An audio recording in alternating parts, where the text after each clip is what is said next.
kids out of line. Let Philadelphia freedom ring and patriotic voices sing. Red, white, blue, never give up. You represent America. Hoping and praying for a brighter day. I listen to my heart and I obey. How can I see it any other way? I'm looking at life with my own eyes.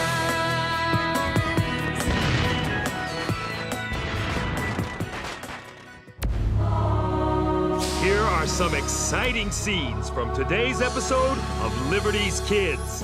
The French still fear a war with Great Britain, and without France as an ally, the light on our success will dim even more. The rebels are deserting General Washington's army like rats from a sinking ship. Why should France risk war with Britain to help a struggling band of rebels? We need proof from General Washington that he can defeat the British.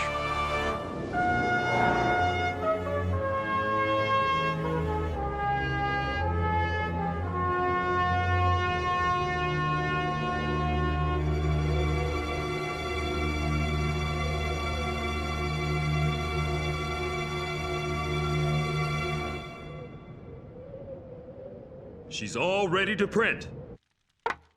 Good. I'll be seeing you. Oh, Hold your horses there, Henri. but there's a ball tonight at Mayor Powell's mansion. Funny, I don't recall you receiving an invitation. Why let a little thing like that stop me? Good evening, one and all. How's Sarah? On her way to visit Abigail Adams in the bustling city of Boston. Lucky girl. I wish I had a family I could visit. Sorry, we're closed for business. But I need to place an advertisement. Oh no, I spent 3 hours setting that type. I would not change it for General Washington himself. As a matter of fact, I've been sent here by General Washington.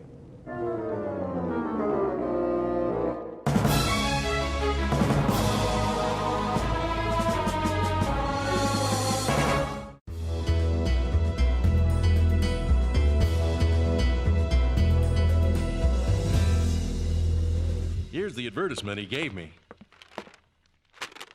Captain Alexander Hamilton of the New York Company of Artillery, by applying to the printer of this paper, may hear something to his advantage. 24 words. That will be £1 sterling, payable in advance. What my junior apprentice means to say is that we'd be honored to run this at no charge to the General. Thank you. I'm very much obliged. Our pleasure. Now this sounds like a mystery. Henri, we'll have to reset the type for the entire page. But what about the ball and all those beautiful ladies? They'll just have to dance without you.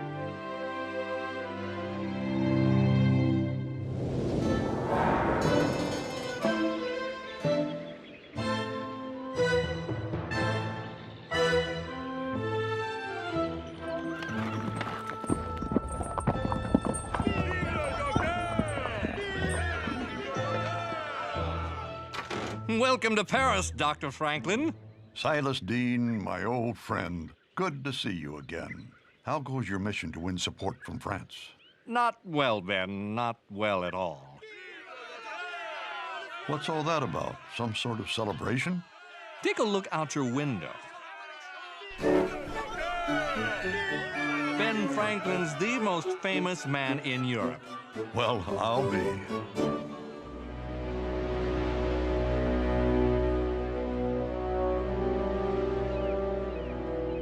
It is so good to be back in Boston to visit Mrs. Adams, but the city does seem so very changed.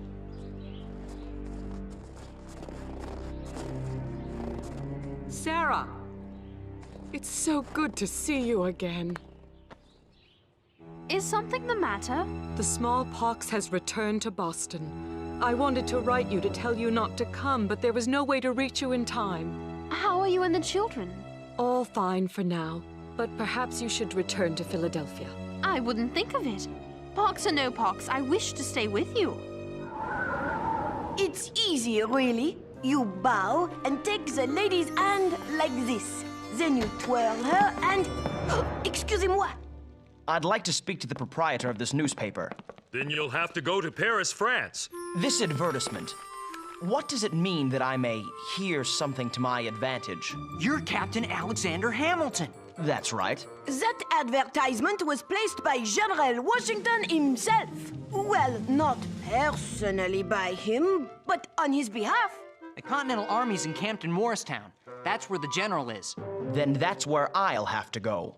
Would you like some company? I've been meaning to find out how the Continental Army's holding up for the winter. That is, if a gentleman such as you doesn't mind riding with someone like me. It would be a pleasure. I'm staying at the inn at the far end of the street. We'll leave first thing tomorrow. This is going to be a great story. I've got to get ready. Now, about those dance steps. Wouldn't you like to impress the ladies? The only thing being impressed around here is some wood. In your arms for the stove.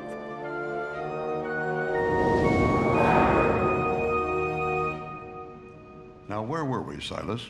You were about to tell me whether you have any good news from America.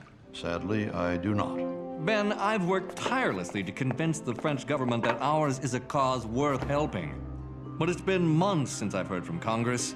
And all this time, Lord Stormont, the British ambassador, fills the court at Versailles with rumors that our rebellion will soon be crushed. We must keep our faith in General Washington. There's something else you need to know. I've secured 4 large ships loaded with arms and uniforms for our troops. But now, Comte de Vergennes, France's foreign minister, has issued an order to prevent them from sailing. What are we to do? Excuse me, I didn't mean to intrude. Edward Bancroft, we last saw each other in England, as I recall. I took your advice, Ben, and hired Edward as my personal secretary. He's the only man in Paris I trust. I wish I had better tidings, Doctor, but King Louis refuses to grant you an audience. Little strokes fell great oaks. I shall take the strategy of attacking these problems one at a time. What do you intend to do first? Finish my bath and enjoy a hot meal. After that, I'll meet Comte de Vergennes. That will buy us some time. Such a meeting might be very difficult to arrange. Not for the most popular man in Europe. Who's that you're holding, John Quincy? General Washington. These are my children, and I'll do anything to help them. Mrs. Adams, you'd be making a terrible mistake. I'll be back in a moment, children. I would not be doing my duty as a doctor if I did not warn you against the dangers of inoculation against smallpox. But how could inoculation be worse than the disease itself? It is a new idea, barely understood and quite risky. Those who favor it say that it will give you a milder form of the pox and prevent the most deadly type of infection. But I have seen the inoculation itself cause great illness, even death. First, you and your children must ingest mercury, a poison to your system. You must fast and purge for days. Then, when you are weak and your blood is thin, you must brave the infection itself. It's simply too dangerous. But Mr. Adams underwent the inoculation and survived. He told me the smallpox is 10 times more dangerous than the British. All the more reason to avoid the chance of having your children contracted through inoculation. Mrs. Adams, let me go first. I know I'm not a member of your family, but perhaps the children will draw strength from my example.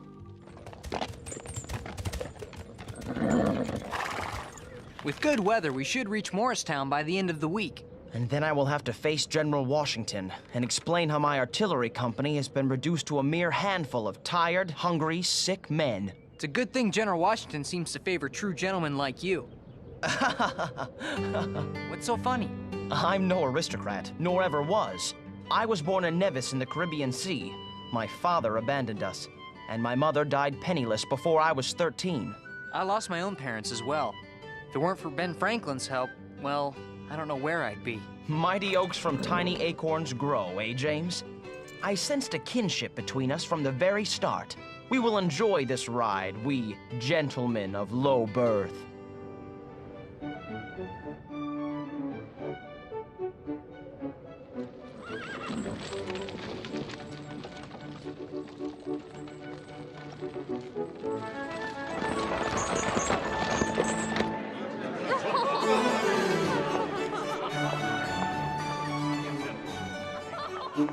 General Howe has assured me personally that the rebellion will be over by spring. The rebels are deserting General Washington's army like, forgive the expression, rats from a sinking ship. I even have it on good authority that this Benjamin Franklin fellow fled the colonies in such haste because he was caught stealing from the American treasury. Merci beaucoup, Lord Stormont. You may be assured I will convey this news to His Royal Highness King Louis. On behalf of the British Crown, I would be most... Good evening. I don't believe it. Sacre bleu. Bonsoir. Bonsoir. Côte de Virgin, Ben Franklin at your service. Dr. Franklin, what a surprise. Welcome to Versailles. A man of my years is happy to be welcomed anywhere. Permit me to introduce Lord Stormont. He was just telling us that you left America under rather hurried circumstances. It was merely a rumor. Though I am but a humble man, I do know this. The truth is one thing. Stormont is another. Touché, Dr. Franklin. Let us talk privately for a moment, Doctor. I will come directly to the point. I am the foreign minister of the most powerful nation in Europe. Why should France risk war with Britain to help a poor, struggling band of rebels? Because our cause is the cause of all mankind. We are fighting for your liberty when we defend our own. A lofty sentiment, I am sure, though I don't think King Louis would think very highly of it. Then tell His Majesty this. The new United States control immense wealth through trade. Trade that could be redirected to France under the right circumstances. It's no secret France and Britain are on the verge of war, but we can treat each other like families. If yours were to help ours now, we would surely help yours later. And what would you like my French family to do right now? Release Mr. Dean's 4 ships. Let them sail to America to replenish the Continental Army. And that is all? I told you I was humble. We shall see, Dr. Franklin. Are you all right, Sarah? Should we go inside? No, the fresh air is good for me. I do believe the inoculation is working. I received another letter from my John today. Congress has returned to Philadelphia. He so wishes he could be here with us. It must feel good to read his letters. Sometimes I close my eyes and imagine him there in the room with me. Have you heard from your father? Not for a very long time. He will write you, I am sure. And then I will close my eyes and imagine him beside me. Sarah? Sarah, are you all right? Sarah!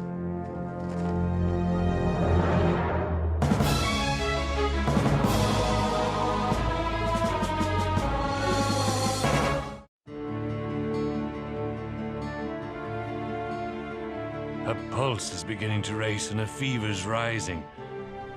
What about you and your children? Charles is quite ill, but nothing like Sarah. Does she have family close by? None, I suppose, but us. Tend to her closely. With God's blessing, her fever will break. Without it...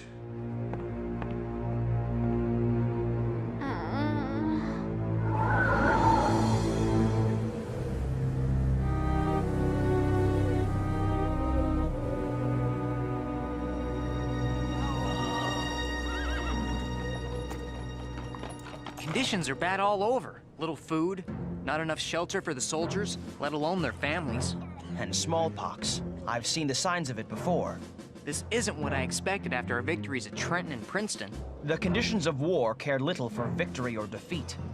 I found out General Washington's staying at Arnold's Tavern by the town's green.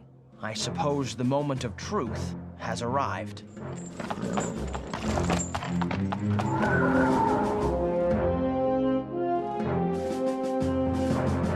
You've made quite an impression, Ben. I understand that because of you, the French have coined a new word for telling a lie. Stormenter. The poor fellow asked for it. And your likeness is being sold all over France. The rumor at Versailles is you've made King Louis jealous with your popularity. The last thing I want is to offend another king. Comte de Vergennes' secretary is here and requests an audience. By all means, show him in. That's enough for today, Jacques. Merci.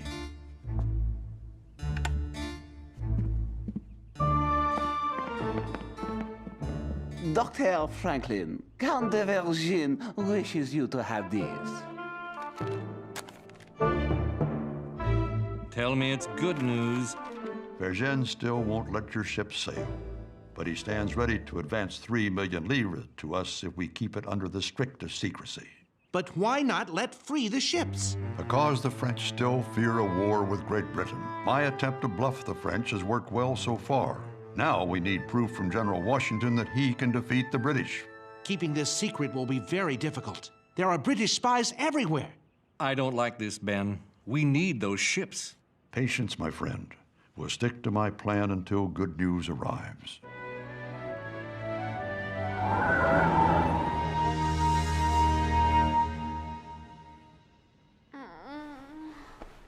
Father? Father!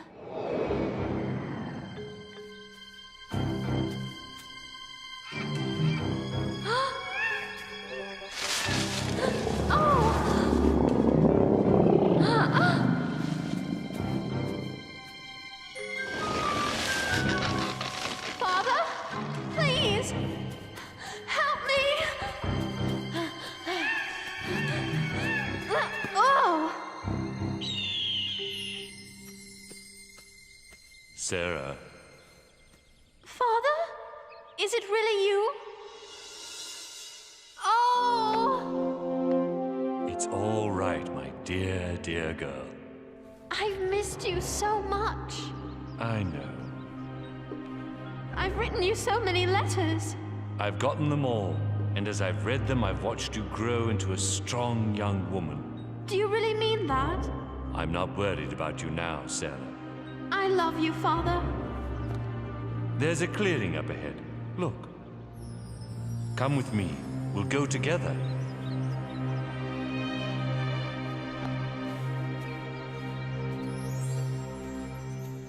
I've been in France now well over a month and enjoy a surprising celebrity that I have endeavored to use to our advantage. What I lack, however, is any word from Congress on the fate of our new United States. Is there any good news at all? Without it, I fear France will soon call my bluff.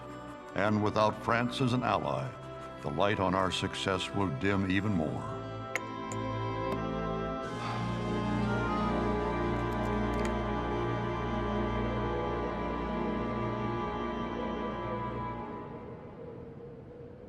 Gentlemen, Martha has asked me to apologize for the meager quality of our surroundings.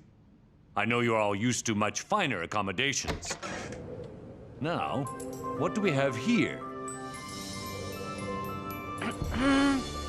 Captain Alexander Hamilton of the New York Company of Artillery at your service. Yes, Captain Hamilton. I take it you saw my advertisement. Yes, sir, Your Excellency. And if it isn't young James, how goes the newspaper business? Couldn't be better, General. Now that you've shown General Howe a thing or two. Captain Hamilton, we must talk. If this is about the men in the artillery company, Your Excellency, I can explain. Captains and kings need never explain anything. That was fine work your men did at Princeton. Thank you, Your Excellency. Captain Hamilton, I placed that advertisement because I would like you to join the Continental Army and serve as one of my aides de camp. I don't know what to say. That is, I would prefer to fight on the field of battle, Your Excellency. I understand your desire, but your gifts are needed here, now.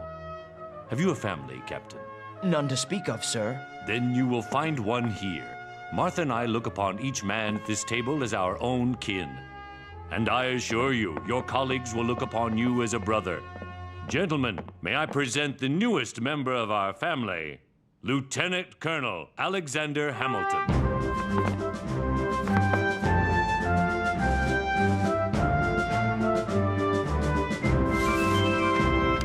Yes? Ben, mail has arrived from America, and the news is good. Washington's won surprise victories at both Trenton and Princeton. I told you, my friend, that one must have faith in General Washington. Dr. Franklin, Mr. Dean, Comte de Vergennes just had this delivered.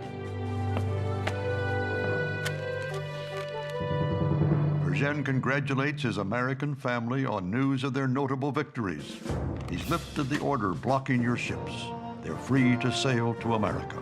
You did it, Ben. You outbluffed the English long enough for good news to arrive. This is one letter I'm happy I won't have to send.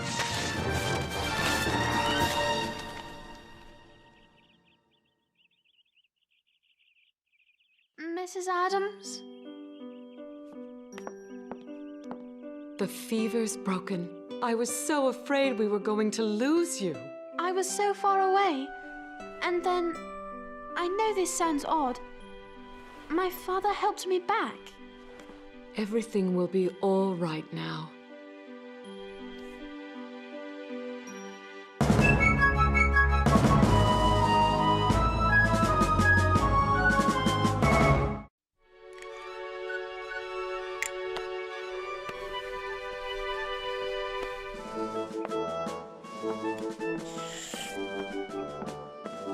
Soon, General Washington will have the whole army inoculated. Can you imagine a world without smallpox?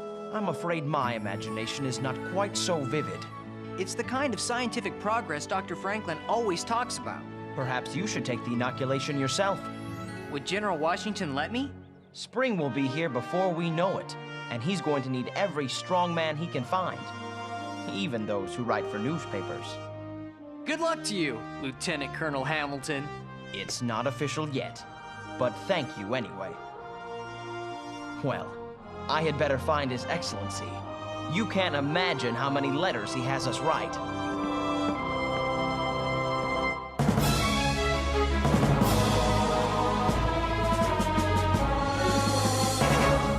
Here are some exciting scenes from today's episode of Liberty's Kids. To serve the General means everything to me. General Washington's little French pet, running around camp looking for something to do. You must prove yourself in the field before I can give you men to command. Courage, friends! To fight! To win! Freedom!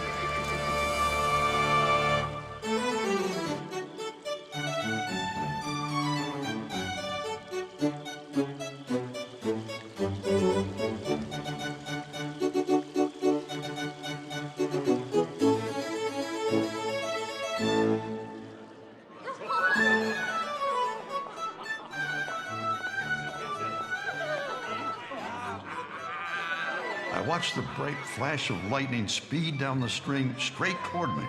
Dr. Franklin. Monsieur Foreign Minister.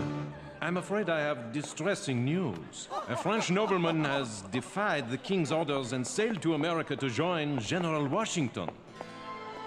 Our cause stirs hearts even in France. I am pleased. King Louis is not. Since France must remain neutral in this conflict, he requests a tiny favor.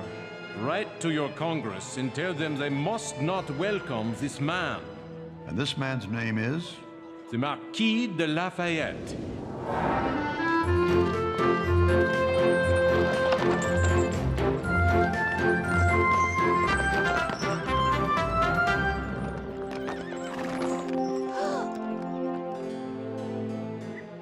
Little boy, where may we find the Continental Congress? I am not a little boy.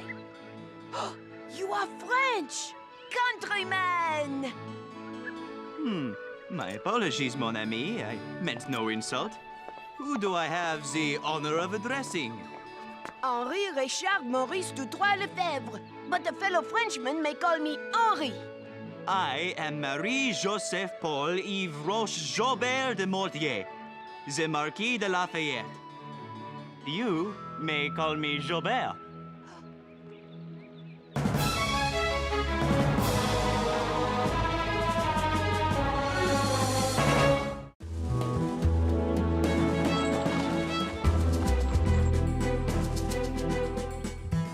Hurry, you two. We must get the paper out in an hour. May we help you? Henri, you said you would take us to the Continental Congress. I said I could take you to the Continental Congress. Welcome to Benjamin Franklin's print shop. This is my friend Jobert, Marquis de Lafayette.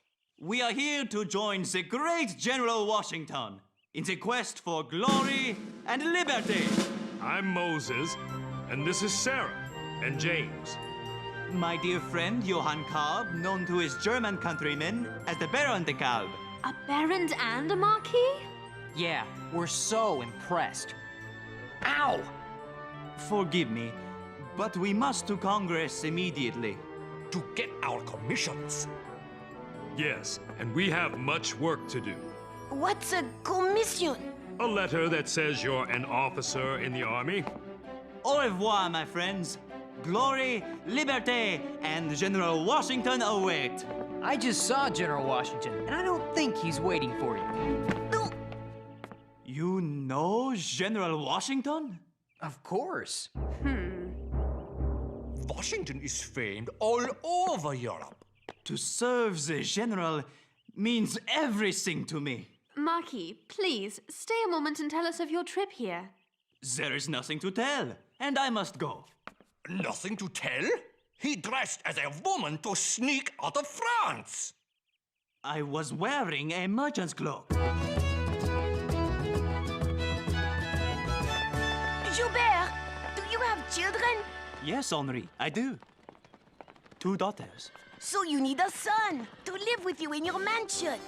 I need a guide to bring me to Congress. Whoa!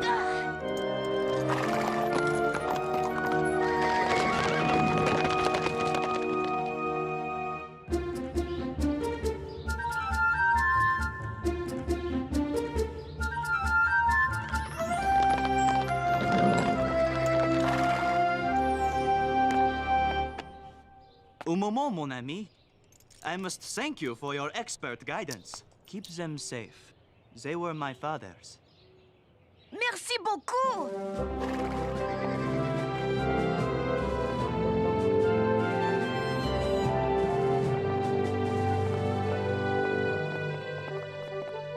Our letter of introduction.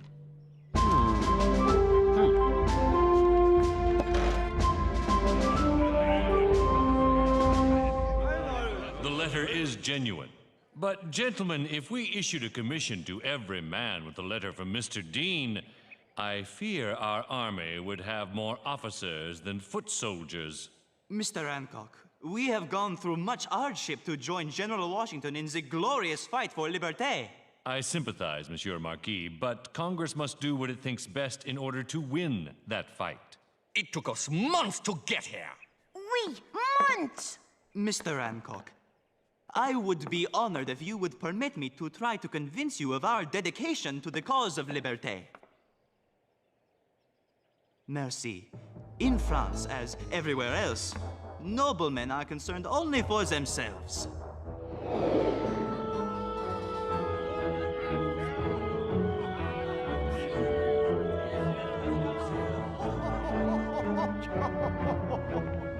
When I learned of the American cause, I knew I had finally found kindred spirits. I bought my ship, La Victoire, the Victory, with my own money. A great deal of my own money.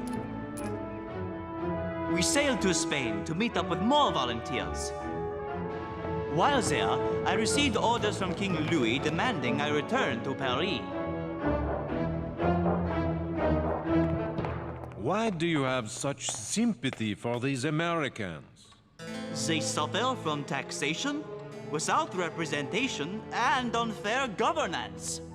What's wrong with that? I was joking.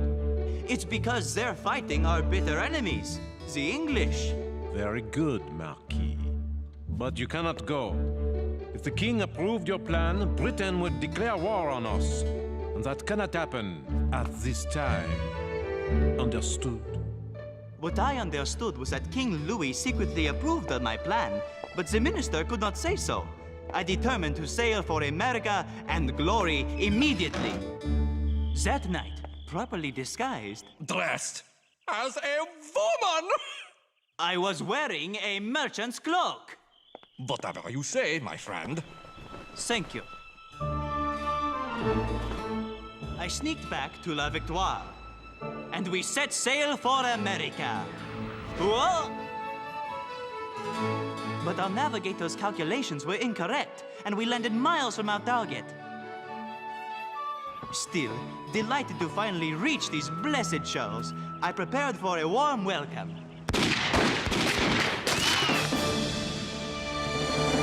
Happily, we identified ourselves as French and not British, so our ship was not burned. The townspeople invited us into their homes, outfitted us with horses, and sent us to make a rendezvous with La Gloire and La Liberté. And 6 weeks later, we are here in Congress, humbly offering our services to yourself, General Washington, and your countrymen. Most entertaining, sir. We thank you deeply for your interest and hope your journey back to France will be safe and speedy.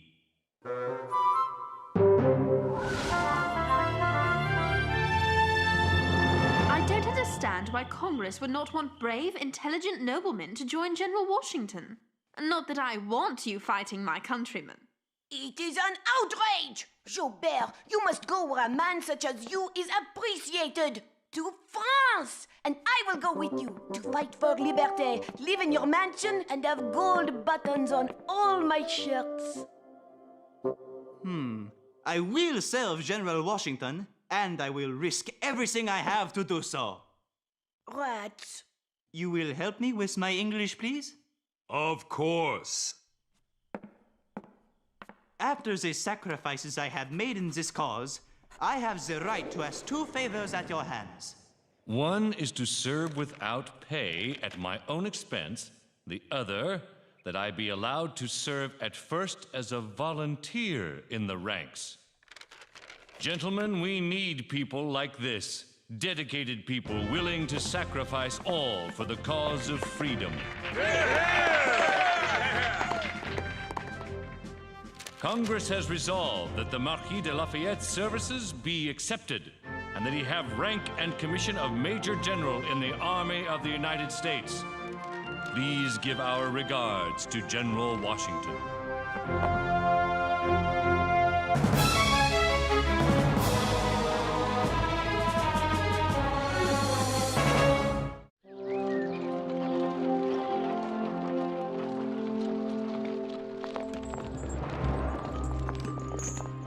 You're very quiet today, Sarah. Lafayette is a nobleman of great wealth. He has so much to lose, and he's willing to sacrifice all of it for his beliefs. I wonder if I could do the same. Freedom's worth more than anything, Sarah. Trust me, I know.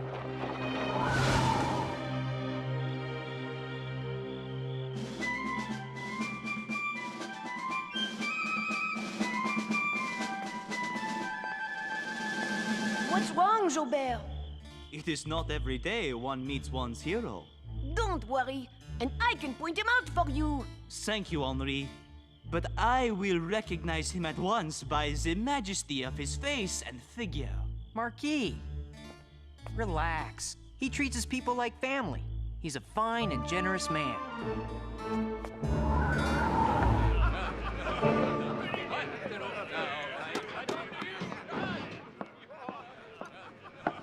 I dread this, Mr. Hamilton. These preening foreigners here to play at war. Many of our men refuse to serve under them, and no wonder. They seek only glory, with no understanding of that for which we fight.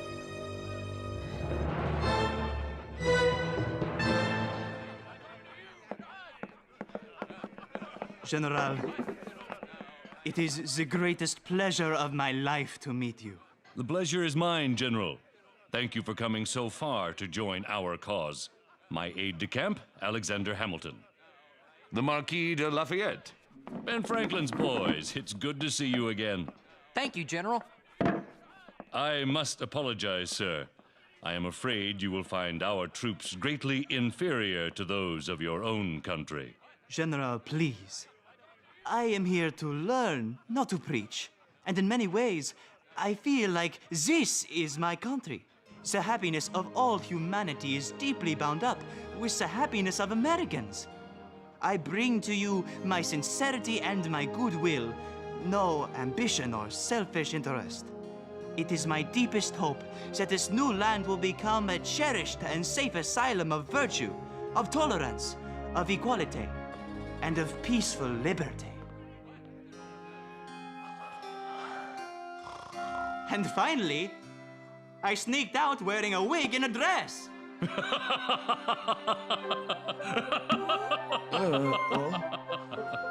You must tell me more, my dear Marquis.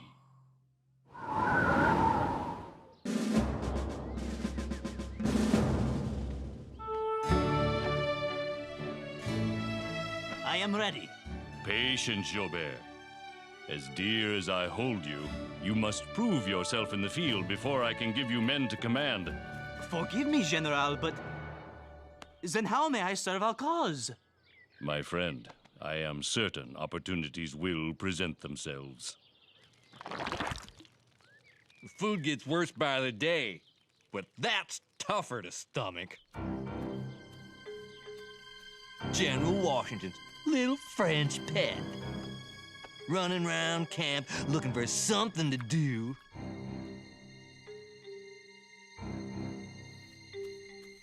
Huh? Bon appetit, my good man.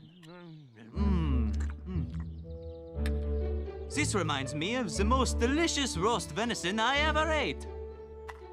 And this roll, reminds me of my sweet wife back home. Sheer heaven. You, sir, what have you there? I dreaded dinner, till I imagined it was my favorite meal. What is your favorite meal? Well, my mother made the best chicken and dumplings I ever ate. Then have a bite, my friend, and remember your good mother.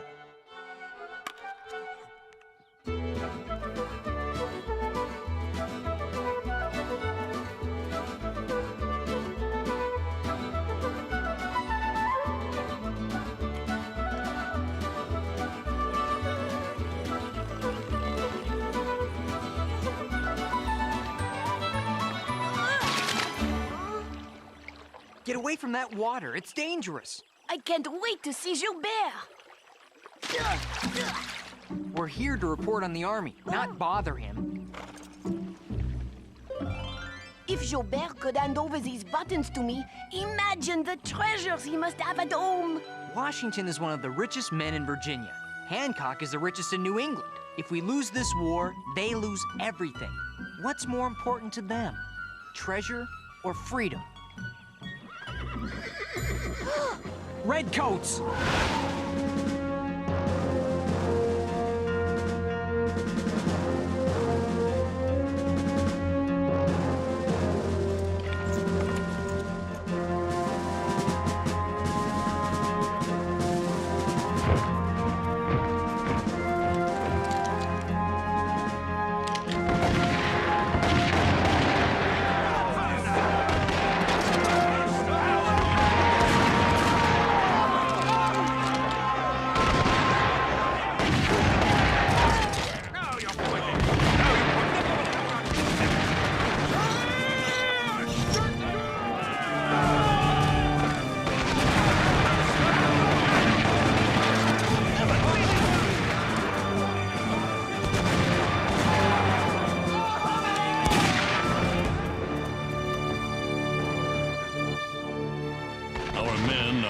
Doggedly to the north, but we shall have to retreat to keep our army intact. But, General, Philadelphia... will be lost, I'm afraid. Sir, the loss of our capital will be a blow to the country's morale. It will, but the city is of no military value. And the loss of our army would mean the loss of everything we're fighting for. We must keep the army intact to fight another day when we have the advantage. The men at our center are beginning to panic. If we don't retreat in an orderly fashion, we will be destroyed.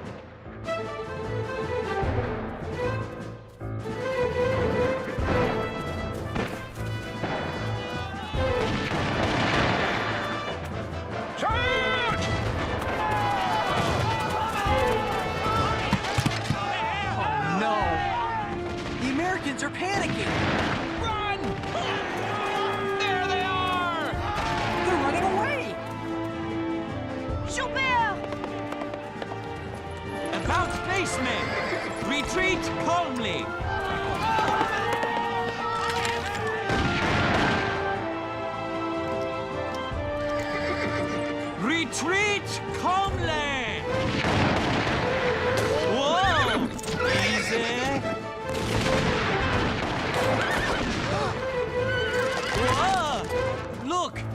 redcoats can't hit the broadside of a barn!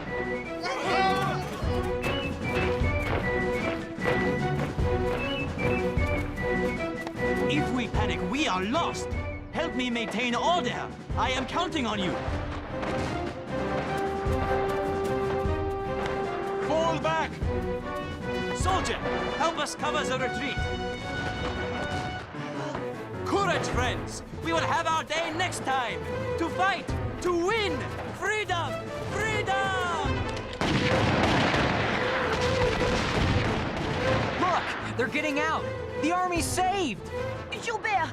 Can you see Joubert? I can't see him! Oh, Joubert, please be all right.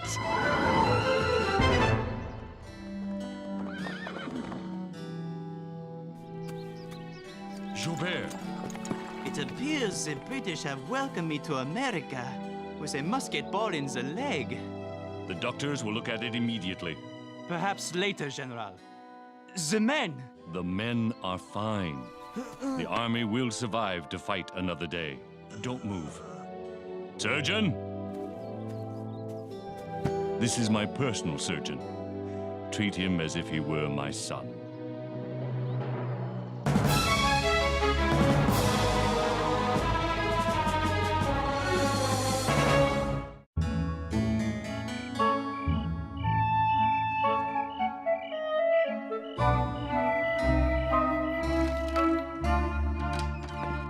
Lafayette has joined the Continental Army. Congress never got the letter King Louis asked you to write. That's because he asked me to write the letter, not send it. I believe Monsieur Lafayette will become a popular sensation here in France, and thereby help the king see the wisdom of signing a treaty with our new nation.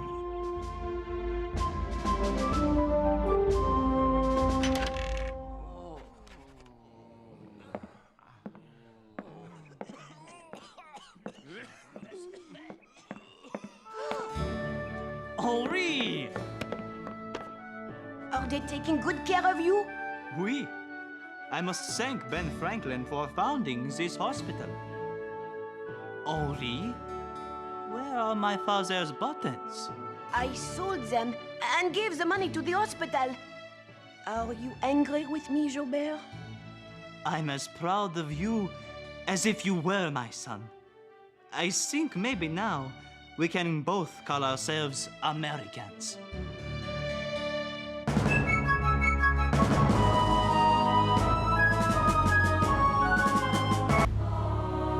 Here are some exciting scenes from today's episode of Liberty's Kids. I believe in being what you want to be, not what people tell you to be. The British have begun moving back to Manhattan. We absolutely must evacuate Fort Washington. The armaments at the fort are critical to our cause. We're in a war, Joe. We're bound to lose men if you haven't the stomach for it. Get another job. Keep firing. If we can't hold this position, you won't have the Corbins to blame. Look at this! Jams and more jams! Oh, and rock candy! Moses and I will starve while you're in France. Those sweets are to ease the discomfort of a long voyage.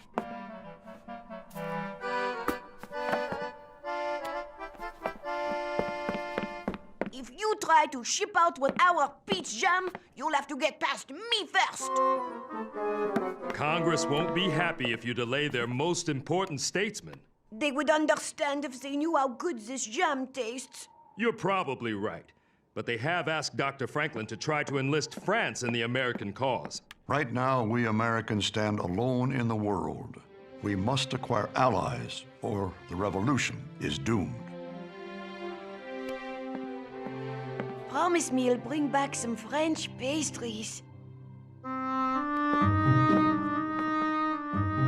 worried about him. After his last voyage, he swore he'd never cross the Atlantic again. 70 is very, very old. At his age and in his health, who knows if he'll survive the trip? There!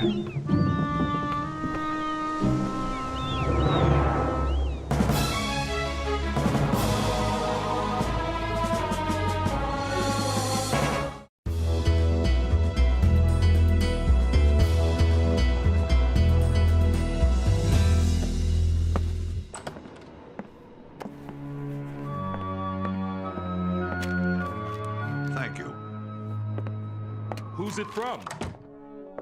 Sarah and James, would you like to read it, Henri? I couldn't possibly read through the tears in my eyes. Tears from seeing all this food for the last time. I hope it's good news. If I'm to convince France to help us, we have to show that we can gain a victory against the British on our own. What's wrong? Washington is retreating from Manhattan. Dear Mother, please forgive the irritable nature of my letter, but I'm tired and thirsty. Oh.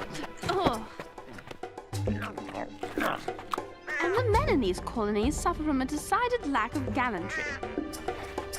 In addition, since I'm not a man, General Washington told me I couldn't stay at the front lines.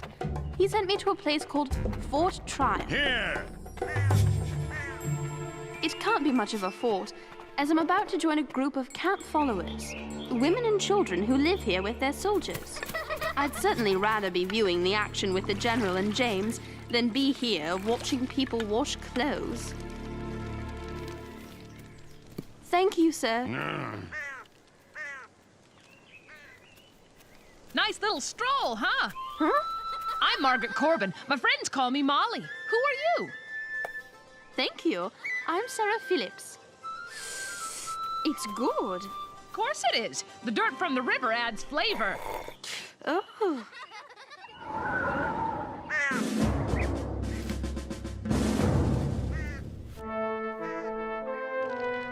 I've been General Washington's secretary for months now, and I've never seen him so discouraged. All we need is a victory, and I know the General will deliver it. He's the most decisive, commanding man I've ever met. Lieutenant Harrison, I need you now. Commanding is right.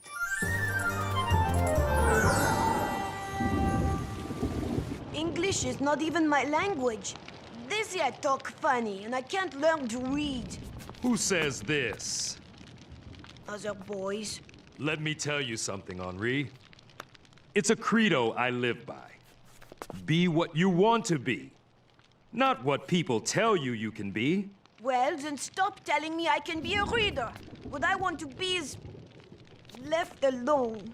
You owe it to yourself to hone your reading, writing, and arithmetic. I'm doing just fine without it. Yes, you've done well so far. You've learned a trade and a second language, and I'd like to help you keep learning. Why? For one thing, if you could improve your skills at estimation, we might not be short logs for the fire, and we wouldn't both be freezing our toes off. At least we're not outside. Do you think Sarah and James are all right out in the wilderness?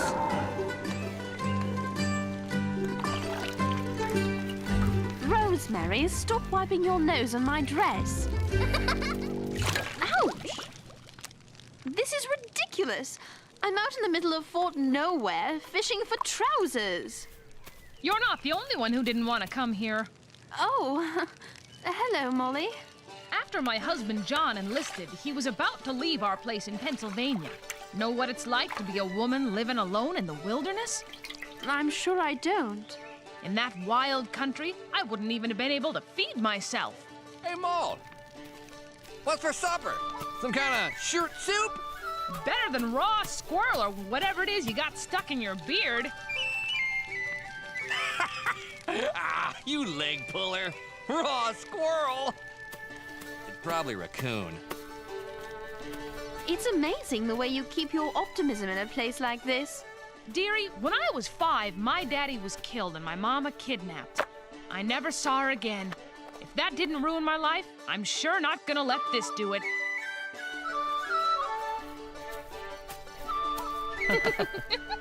Who's your friend, Ma? Sarah, she's English. Well, we won't hold that against her.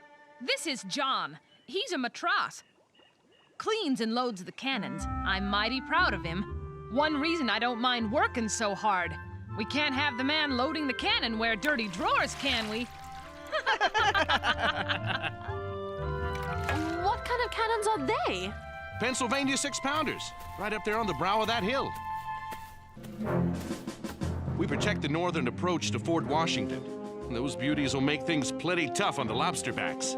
I beg your pardon for the slight, Sarah. Never mind. I quite understand. Ignore him. John just doesn't like red. Sure am lucky he married me. Don't let her fool you, Sarah. I'm lucky she married me. It's not like I had lots of choices. It was either him or Squirrel Beard over there. It's Raccoon!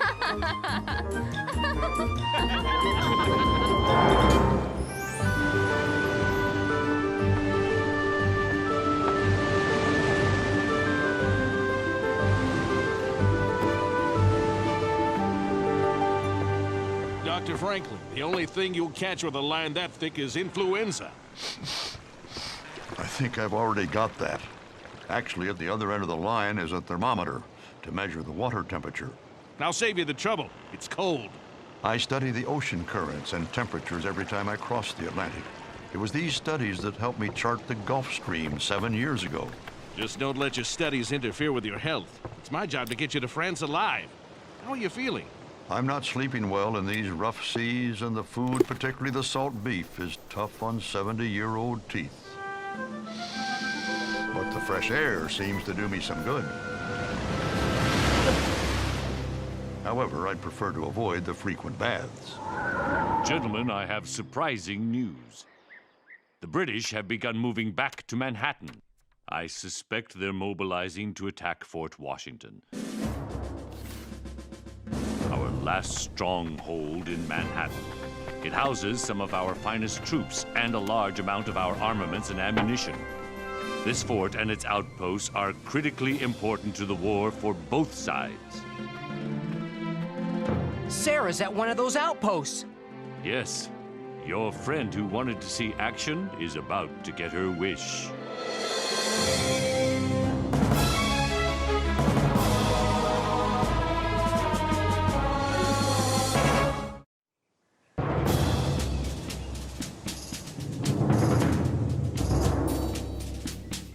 Swab cannon! Load powder. Load ball! Ram her home. Cannon ready to fire! Molly, how brave you are. She's the best artillery mate in the whole regiment. I can't believe you're permitted to do such a thing. I don't ask permission to do nothing. I believe in being what you want to be, not what people tell you to be. I know someone else who shares your point of view.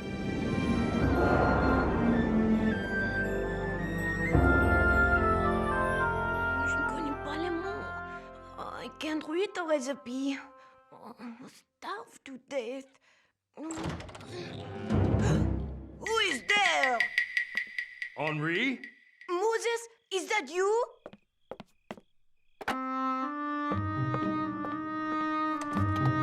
What's wrong, lad? Nothing's wrong. Come on, son, tell me. When you didn't come back, I tried to make dinner from the notes you left me, but I couldn't measure. Oh, you're teasing me now. And there's lots of words I don't understand. Hey, you're the one who's teasing me. Oh, you were late on purpose. You knew I wouldn't be able to make myself food. I could have starved. Somehow, I think you wouldn't have starved. But reading and measuring are important things to know. Have you changed your mind about learning them? Yes. Even if other fellows don't think I can. But not right away. Why not? Because I'm too hungry. First, a late supper. Then, a late lesson.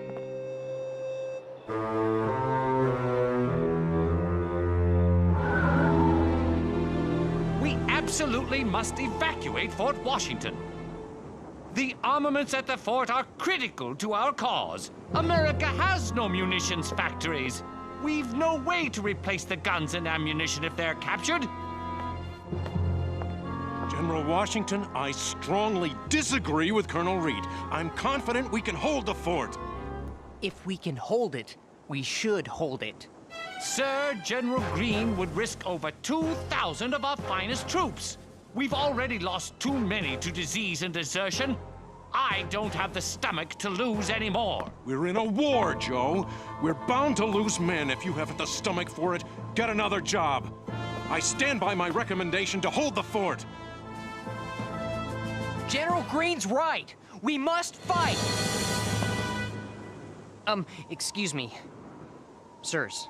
Sir, this hesitation to evacuate is nothing short of reckless. Forgive me, but you must make up your mind.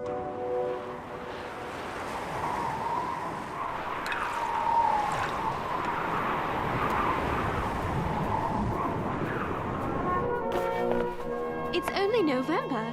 How much colder does it get here? Much. That's why when John's tour of duty's up, we're moving south. Then we'll start a family. Oh, how many children do you want? I don't know. 8, 10. Oh, my. John's a good man. He'll make a fine father. Probably a tired one, too. I miss my family terribly. But being around people like you makes my stay here so much easier. Here now. I'll make it easier still. I like to press the summer flowers. They always add a bit of cheer when winter comes knocking. It still has its perfume. General Washington, sir, we need a decision now. Do we abandon Fort Washington or do we defend it? General Greene, as you are the officer most familiar with the situation, I leave it to you to give such orders as to defending Mount Washington as you judge best. I appreciate your confidence in me, sir.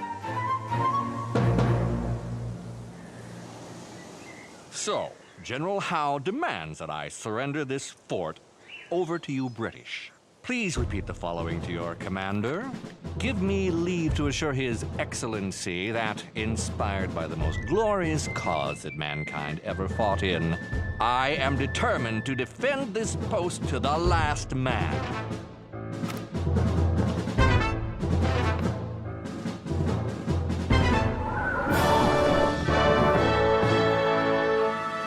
I would expect nothing else from a soldier of Colonel McGaw's reputation. That will be all.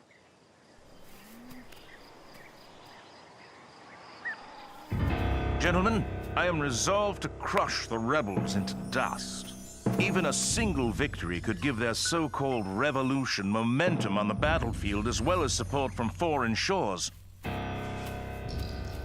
Especially France.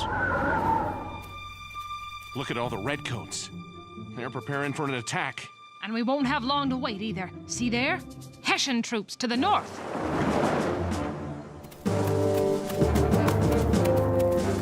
Hessian mercenaries. I can't believe the king is paying Germans to come here and kill British colonists.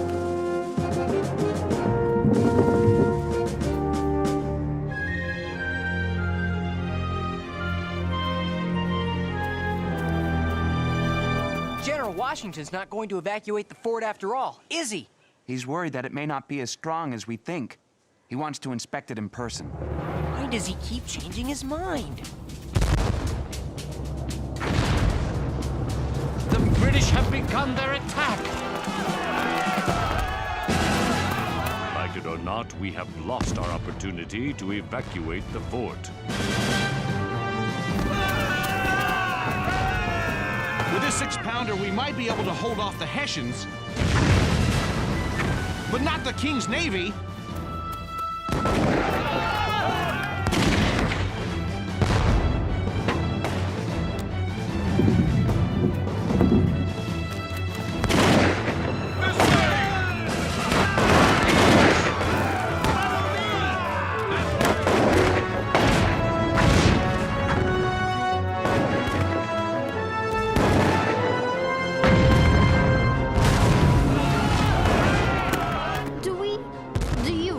Chance against so many British troops? No, we'll have to make a run for Fort Washington. John! John! Oh, John. My love. Molly? Keep firing. If we can't hold this position, you won't have the Corbins to blame.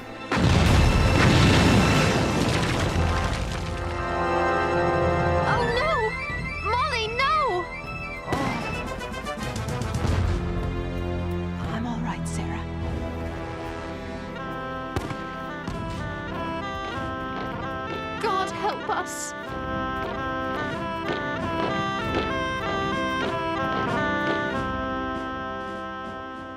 For Tryon has fallen. There's nothing we can do for those poor souls. Please let Sarah be all right. General! They're raising the Union Jack over Fort Washington! That's it then. General Howe has prevailed. This is a most unfortunate affair and has given me great mortification, as we have lost not only 2,000 men, but a good deal of artillery and some of the best arms we had. Sir, the men panicked. I did not account for the possibility if we had but held the perimeter. No, sir. We should have abandoned the fort as General Lee and I urged. Gentlemen, please. I, alone, am to blame. I've never seen him look so disappointed, so helpless. He is in danger of becoming a parody of a general. I pray Colonel Reed is wrong. What happened to Fort Tryon? To Sarah? Women and children will be returned to us. This may be war, James, but there are rules. What's that? I think it's... Yes, it is! The camp followers from Fort Tryon!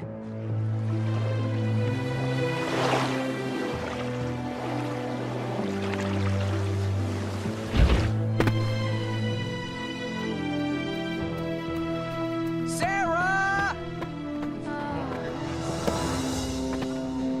Excuse me? Sarah? Sarah? Oh, I'm sorry. Sarah! Thank goodness you're safe. Yes, I'm safe.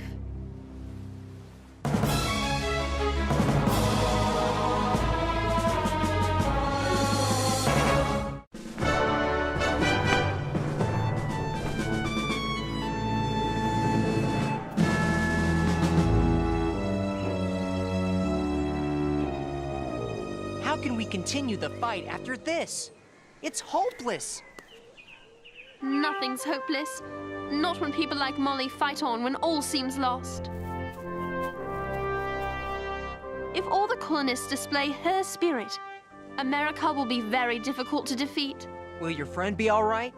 Yes, you can't keep the Corbins down. I learned an important lesson today, Mr. Harrison. As much as I respect my generals and consider them my family, never again will I make a decision that goes against my own instincts.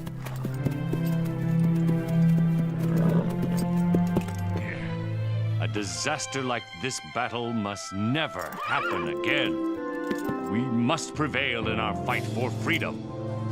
We will prevail in our fight for freedom. Maybe with the spirit of George Washington. And Captain Molly, and Ben Franklin, and so many others. All isn't lost after all.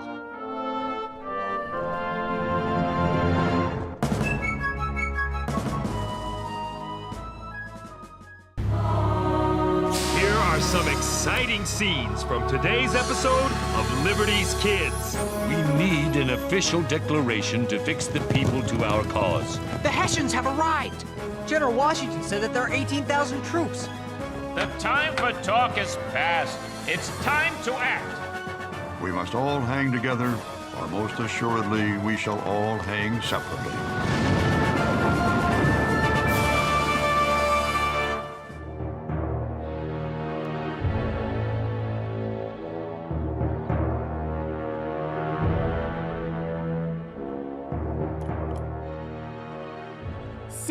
June 1776. Dearest Mother, In the last Congress, some of the delegates believed Dr. Franklin and Mr. John Adams were plotting treason against the king. However, this Congress hasn't a single delegate still loyal to the crown.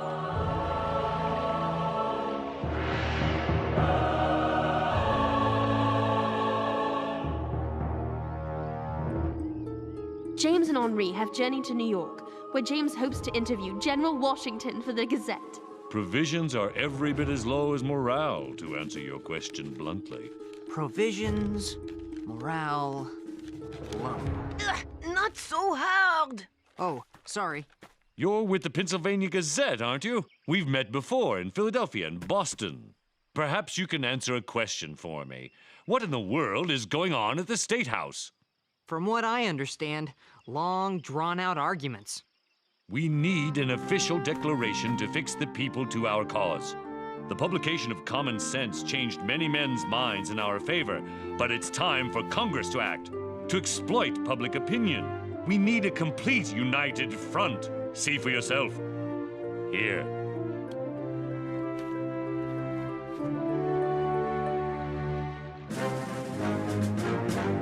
Who are they? Hessians. Hess what? German soldiers. There's hundreds of them. And more on the way. King George III has made a deal with German princes to hire 18,000 troops. But General Washington, you'll be outnumbered. What will you do?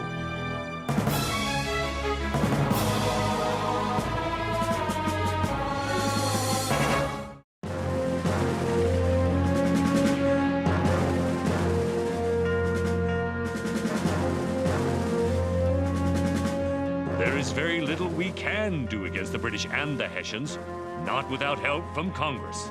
But what can Congress do? They can issue a proclamation of independence. Then the French government may be persuaded to send troops to help us face this onslaught. We've got to get back home to tell Dr. Franklin about this. Excuse me, but we need our horse right away. What's your hurry? We have to tell Dr. Franklin about the Hessians. You mean Ben Franklin? We have to tell Dr. Franklin so that Congress can get the French to help us. Henri? Well, in that case, I'll get right on it. Hey, let me go! Watch out, Henri, they're Tories! Get the boy. They want to warn Franklin about the new troops.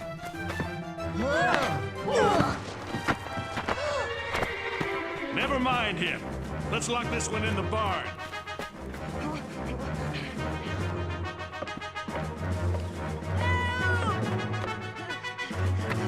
What is it, lad? James! He's been taken prisoner by the blacksmith and some men. Who is James? He's my friend. We have to go tell Dr. Franklin the Hessians are here so Congress can help. And these men want to stop us. Tories. They have him in there.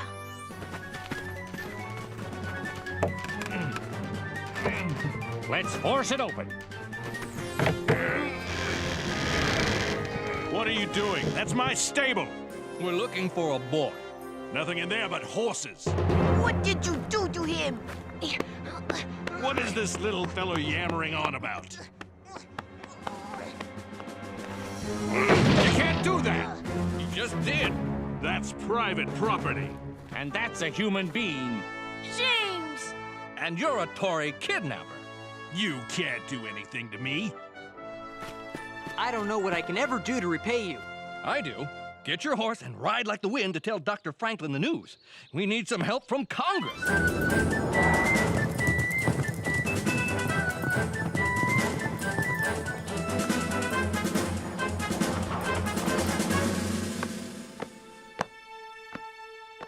Dr. Franklin! Dr. Franklin! Tories got James! The Hessians have arrived! They wouldn't let him out! Good heavens. They tried to stop us. General Washington said that there are 18,000 troops.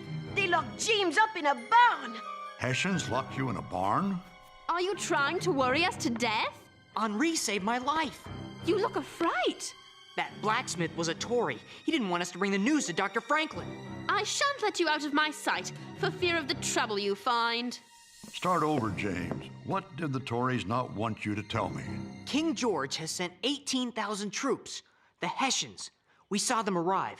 General Washington wants Congress to... Yes, I know. A resolution on independence. We must try harder to get Congress moving, or we'll be finding Hessians in our beds.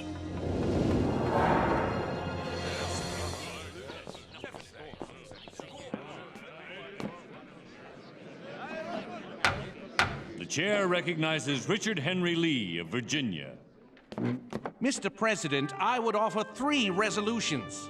That the colonies are in fact free and independent states absolved of all allegiance to Great Britain, that the independent states seek to form foreign alliances, and that the independent states establish a plan of confederation.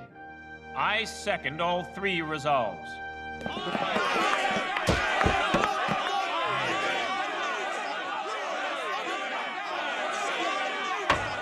Order in the chambers! Order! He's done it. Lee of Virginia. What a headline that's going to make. What an act of treason against the king? Treason? Your king has sent German troops to attack us.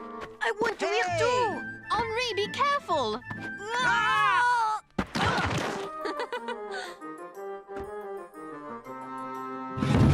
Oh, no!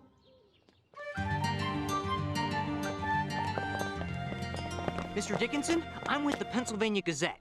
How nice for you. What are the hopes for passing the independence resolution? Few and far between. Independence is dangerous and impossible. Could you explain that answer, sir? Dangerous because without the protection of the crown, the frontier will fall to the Indians. And a European power more ruthless than England will gain ownership of the colonies. Impossible because only New England and the South want independence. The middle colonies, New York, New Jersey, Maryland, Delaware, and Pennsylvania will never vote for it. But Thomas Paine's common sense has changed a lot of people's minds. Common sense is anything but. And just as Mr. John Dickinson tried to infer that Paine's common sense is a waste of time... I don't think infer is the word you want to use. Yes, it is. She's right. Well, it sounds good. Words have a great power, James. I know. I'm a journalist. You have to be more careful in choosing them. What would be the right word? Suggest? Doesn't sound as good. But it communicates your meaning. Even with the right word, this article's no good. I don't know whether Congress is going to adopt the resolution. Dr. Franklin is having a secret meeting upstairs about just that subject. So it is our job to come up with a written statement of independence on which Congress is to vote. So you'd better start working on it, John. Not me, Franklin. My shrill insistence and lack of tact have made me too obnoxious. If the others know it's my hand on the pen, they'll tear it to shreds. Whom do you propose to write it? You, Dr. Franklin. You are the most famous writer on the continent. I pass. I write for the amusement of my readers and myself. I will not write something only to have a Congress rewrite it. What about Roger Sherman or Robert Livingston? They're on the committee as well. They can barely write their names. Jefferson, you have a fine mind and a gift for language. Me? You. It will be an honor to turn what talents I have to this cause. I only hope I prove worthy.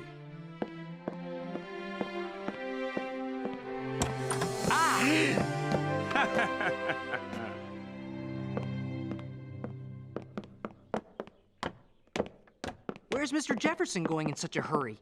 He's got a lot of writing to do. Drat! Have to do better than that. Go away! Just want to ask him some questions. He's too busy working. Working on what? I think I know a way to find out. How? Never mind. Just wait for me back at the print shop.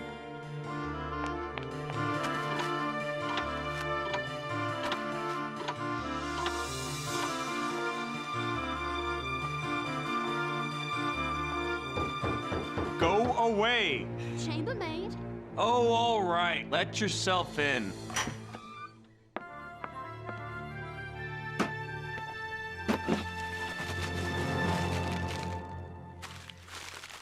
When in the course of human events it becomes necessary for one people to destroy the When in the course of human events it becomes imperative to cut asunder the... When in the course of human events it becomes desirable for one people to dissolve the political bands which have connected them with another... It's sedition. He's writing an explanation for... breaking off all ties to the crown. Finally, a Declaration of Independence. But why does he keep starting over? Why not just write it and have done? Remember what I said about the power of words? But doesn't he know that action is needed now? It is important to take the necessary time to choose the correct words, especially when defying a king.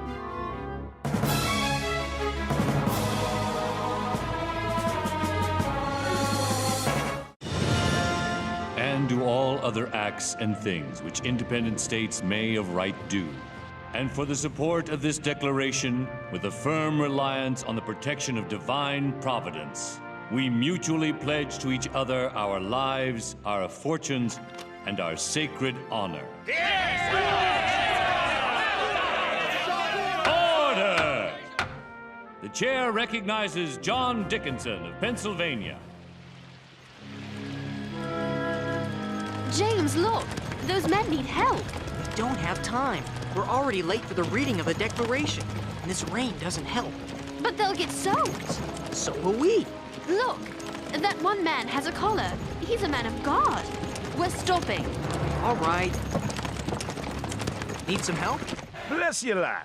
What we need is transportation to the State House. Hop in. That's just where we're headed. Peace and prosperity would be the benefits of independence. Unlike my esteemed colleague, Mr. Dickinson, I have nothing but contempt for the present situation and nothing but hope for the... We've been detained by the elements. Order! Please explain this interruption. I'm the Reverend John Witherspoon, and we are the newly elected New Jersey delegation. We've been instructed by the New Jersey Provincial Convention to support the resolution for independence. Order! This is a most welcome interruption. Are we late for the vote? Thank heavens, no. Thank the heavens indeed. But thank these young people. Without their help, we might have missed it. I can't thank you enough. We are happy to have been of service. Can we stay and watch? Please, take the seats behind mine. But you must not tell anyone what is said here. All in favor? All opposed? That was only a straw vote to see where we stand. Well, only Delaware and Pennsylvania stand against the independence resolution. But in order to adopt it, the vote must be unanimous. The actual vote will take place tomorrow morning. Until then, we are dismissed. Rat! If only Caesar Rodney of Delaware were here. He'd vote with us and bring Delaware to our side. Caesar Rodney is bedridden. Wait a minute. James, could you and Moses race to Delaware to visit a sick friend?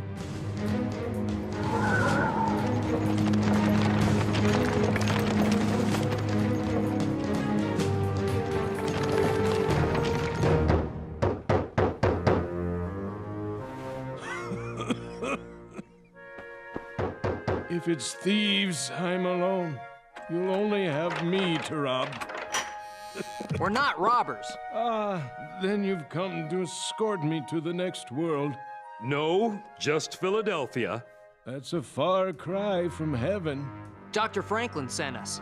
With news of the independence resolution? The vote is tomorrow, and your vote is very important. Help me out of bed, gentlemen.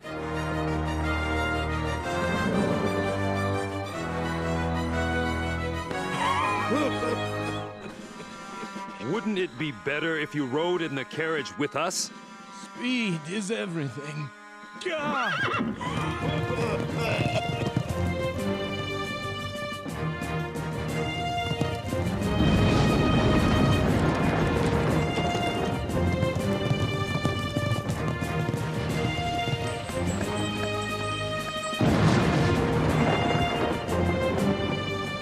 Thanks again, fellows.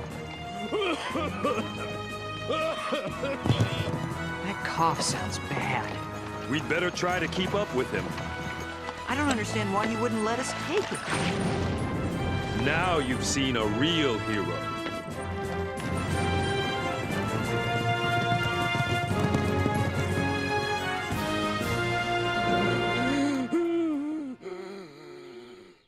Steady, Rodney. I've got to make it inside. Oh.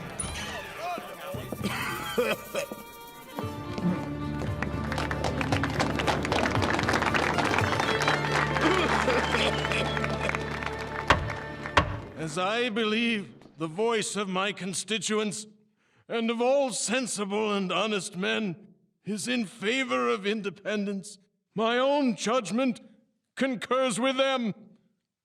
I vote for independence. It's unanimous. The resolution on independence passes.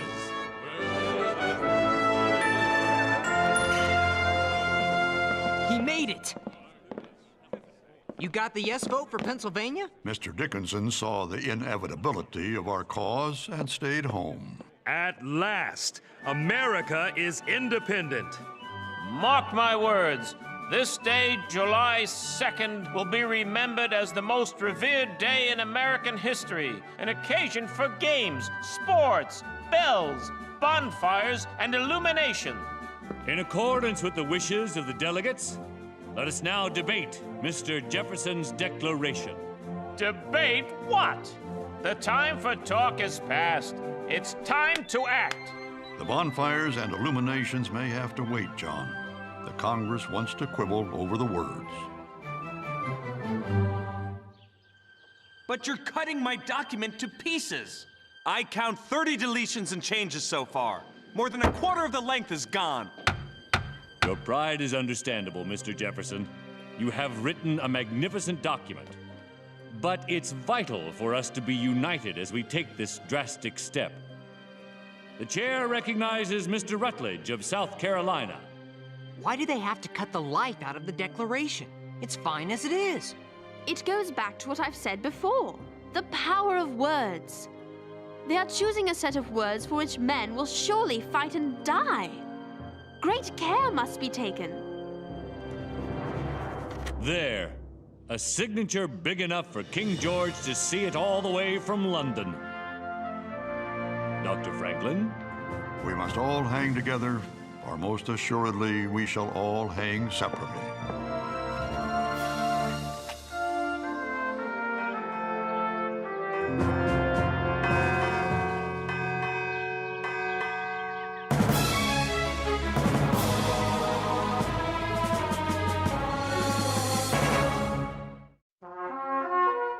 That these united colonies are, and of right ought to be, free and independent states, that they are absolved from all allegiance to the British Crown, and that all political connection between them and the state of Great Britain is and ought to be totally dissolved, and that as free and independent states, they have full power to levy war, conclude peace, contract alliances, establish commerce, and do all other acts and things which independent states may of right do.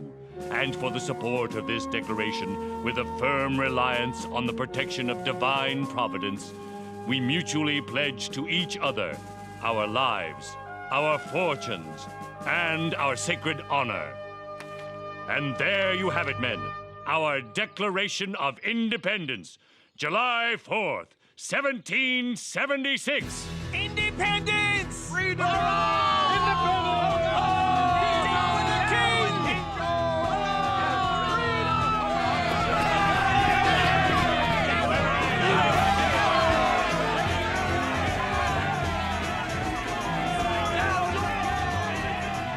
This is amazing!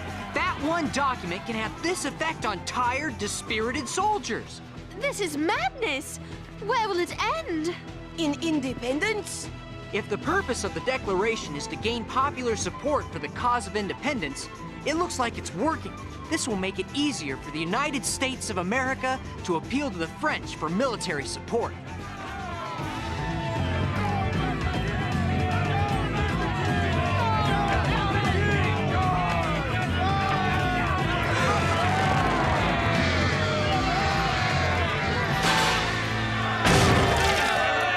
Oh my goodness! I have to admit it, Sarah. You and Mr. Jefferson have taught me a lesson I'll never forget about the power of words. Independence!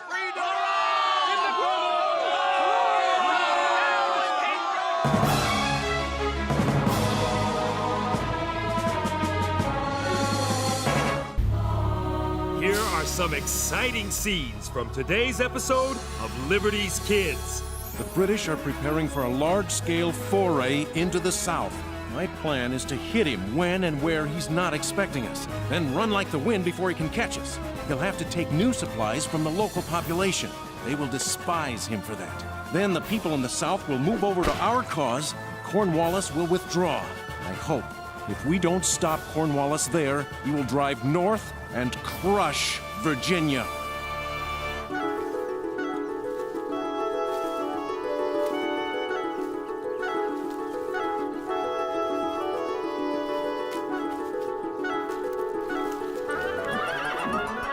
General Greene, being appointed to command the Southern Army is quite an honor. Honor is an interesting word for it, James. The Southern Army is exhausted, and the British have a great deal of support in the South. We must rally the population here to our side, or we could lose the war.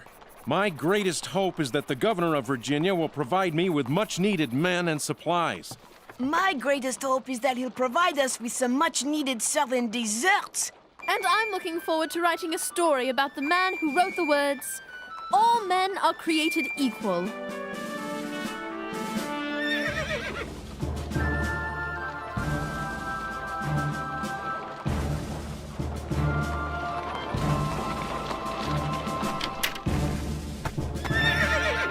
The governor's mansion! Just think, in a few minutes I'll be talking with Thomas Jefferson.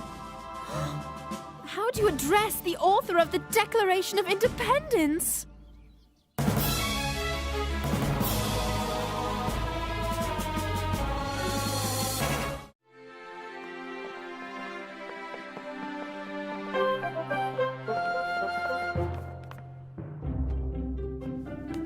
Your Excellency.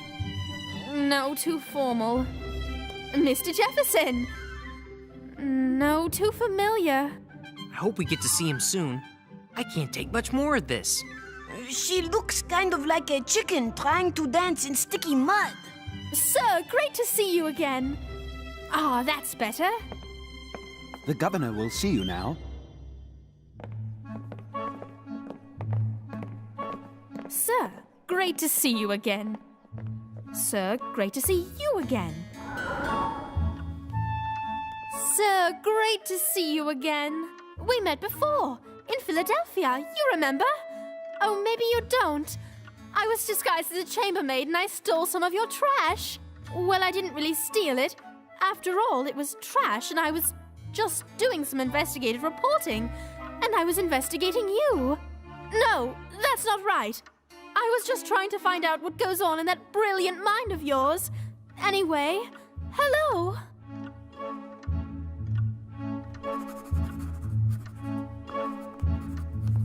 James, tell me that wasn't perfectly awful. It was better than I could have ever hoped. Forgive me. I was jotting down a thought about developing free schools that all our nation's children could attend. A pleasure, General. Sir, great to see you again. Whoa! And you must be Henri. Henri Richard Maurice Toutois Lefebvre, from France.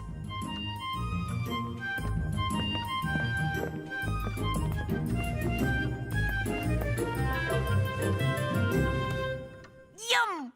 So, how may I be of help to you, General? Governor Jefferson, the British are preparing for a large-scale foray into the South. I'm not surprised. Most Southerners are country folk whose main concern is earning their daily bread. They don't care which side they're on in the war. Quite so. Here's the situation we face. This half of the desk is the Carolinas, this half Virginia.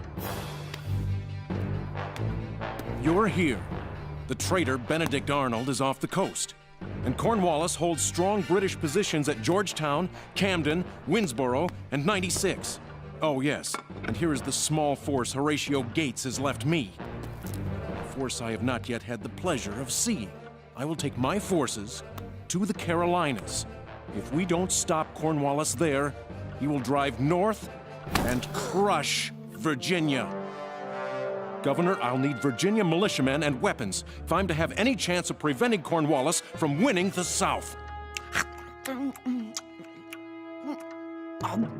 I evened things out. Now it's a fair fight. Yours is a difficult position, General. I will help you the moment I can, but right now I have no weapons to give you, and all my militiamen have served their required time and gone home. I'm afraid I can be of no help, General Greene. I'm sorry.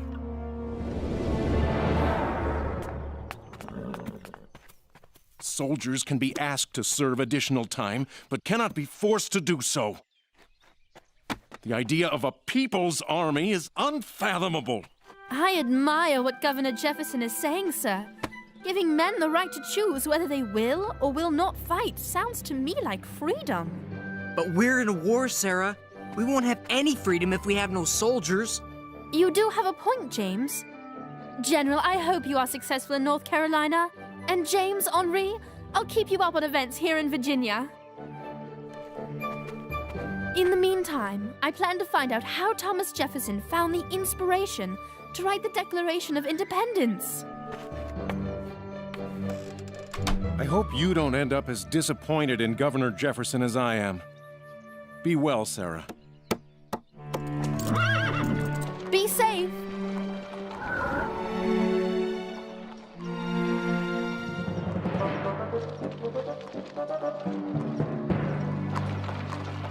Look! Up ahead! Soldiers! Are they British? No, probably some leftover Virginia militia.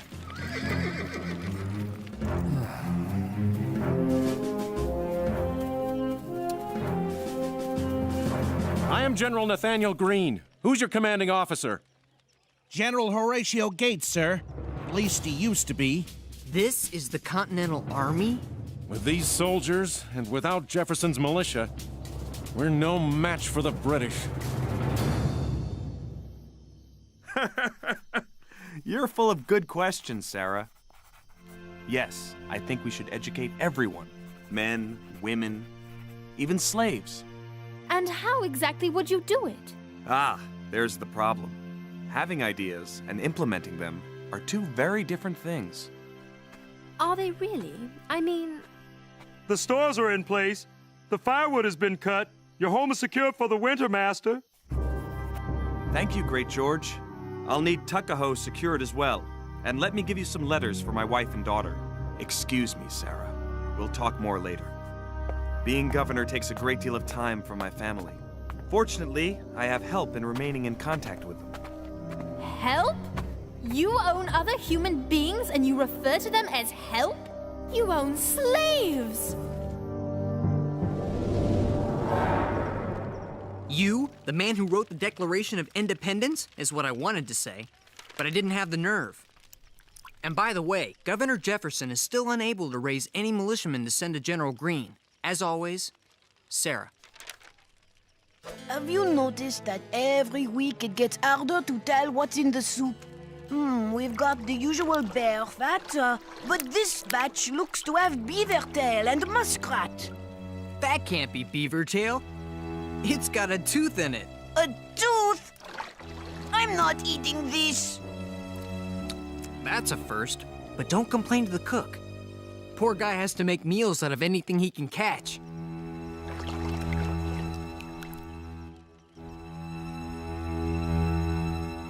There's only one way we can even hope to beat Cornwallis. Beat Cornwallis? Half the men aren't well enough to walk. Shh, come on.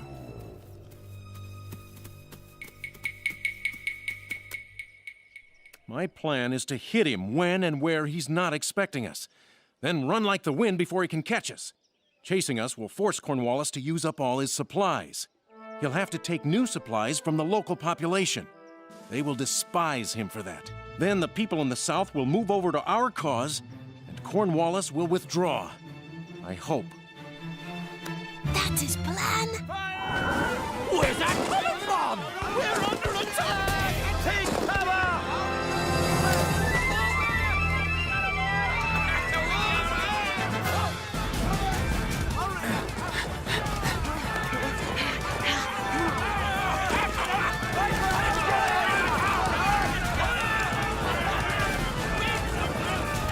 Dear Sarah, I don't know if General Greene's plan to get the British to chase us all over the Carolinas is helping us win the hearts and minds of the population, but I sure am getting to see a lot of the country.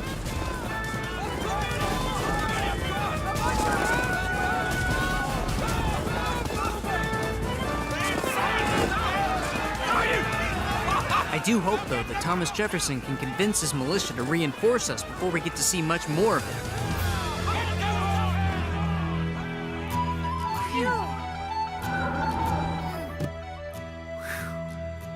But Sarah, how are you? Have you finished your interview with Thomas Jefferson? I can't wait to read it. No, James. What can I possibly ask him that wouldn't be horribly disrespectful? Governor, would you please tell your slaves about how all men are created equal? And on top of it all, Benedict Arnold is attacking from the north.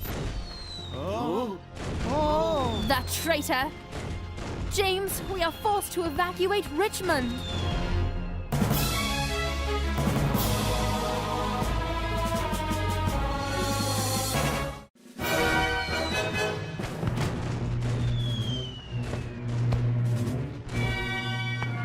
Sir, the British are nearing the city, 1,500 strong.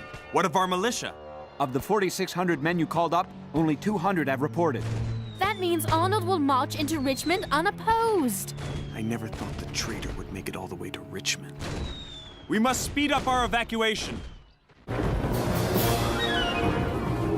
Over there, the tree! Seek cover! Follow him! Not under the trees! We've got to get these men out of the rain. They could get struck by lightning. The trees attract it. It is what gave Benjamin Franklin his idea for the lightning rod. I'll yield to Dr. Franklin's science. Away from the trees! We'll try that barn over there. Let's go! Halt! We heard you were coming, General. Get off my land. Shelter from the rain, sir. That's all we require. I want nothing to do with your insurrection. You and your men, keep moving. We'll take his barn whether he likes it or not. Take it! Halt! You heard the man. We'll continue up the road. Move out!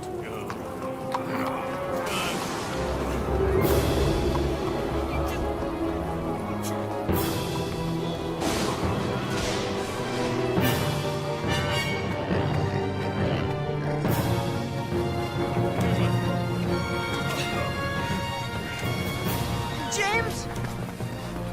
What? I don't think this strategy, always running from the enemy, is working. That's because you don't understand General Greene's brilliant tactics. At least this is an army now. An army people might join.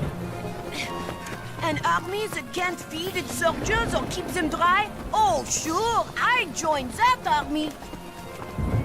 We have to put our faith in General Greene.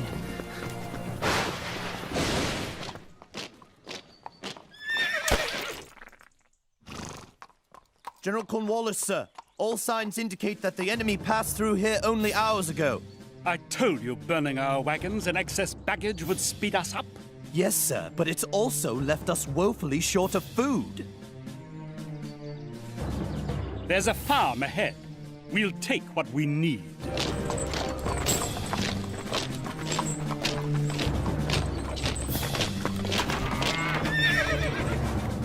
No, stop! You you can't do that. No!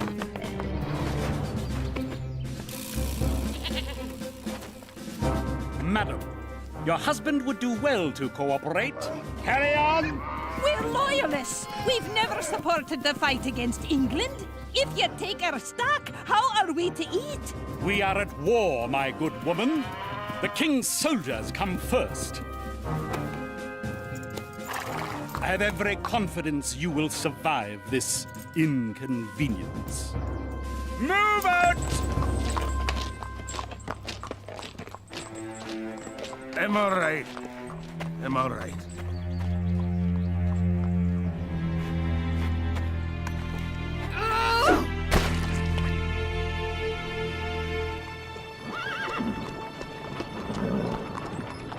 Dear James and Henri, the British have withdrawn to Portsmouth, and we are returning to Richmond.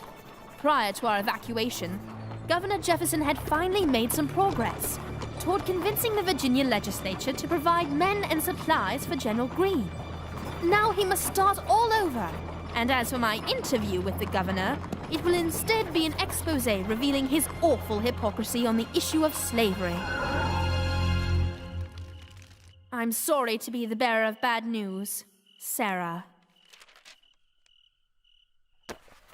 James, are we ever going to eat tonight? I found some hickory nuts, a hunk of ox jerky, and, well, I think this was a squirrel. Get that thing out of here. Hey, that was hard to find! Is food all you ever think about? I was just... There's more to this war than filling your belly. I'm sorry, James. Wait, Henri? I'm sorry. It's not you. I just found out there are still no reinforcements coming from Virginia. So the army's gonna have to keep running. Just like in New York and New Jersey, just like in Philadelphia, just like they've been doing for the whole war. General Greene says if we make it across the Dan River tomorrow, the running might be over. So what? You were right. His plan's not working. It's not winning anyone over to our cause. What am I supposed to tell the people who read our newspaper? Tell them our forces are so thin that General Greene does not want to risk their lives in an uneven fight. And tell them that the food in the South is not what it's cracked up to be, unless they like squirrel.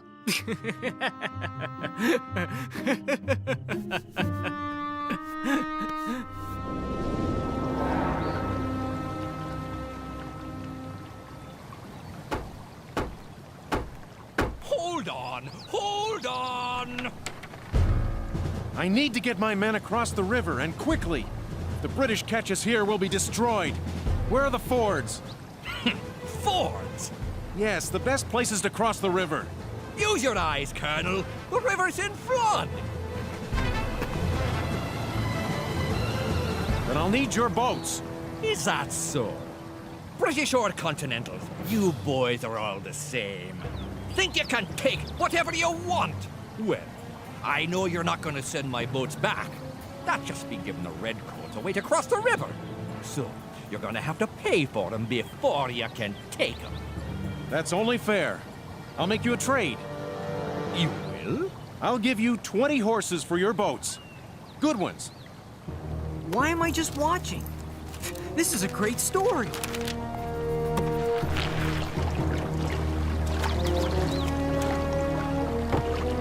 The Southern Army owes you a debt of gratitude, sir. Thank you. General, I was neutral in this war. But from now on, consider me what are we calling ourselves these days? Revolutionaries? Sons of Liberty? Just Americans.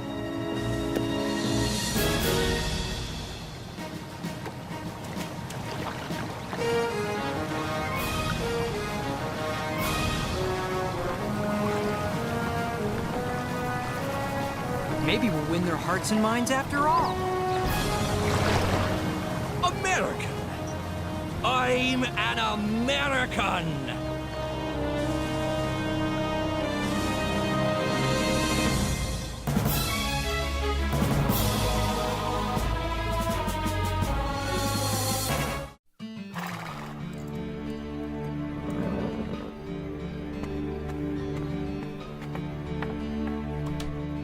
I'm disappointed that the legislature has once again refused my call for more militia, but I can't say I'm surprised.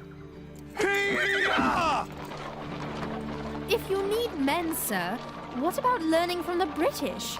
You could promise freedom to slaves who will fight for America. I might support it, but the Virginia legislature never will.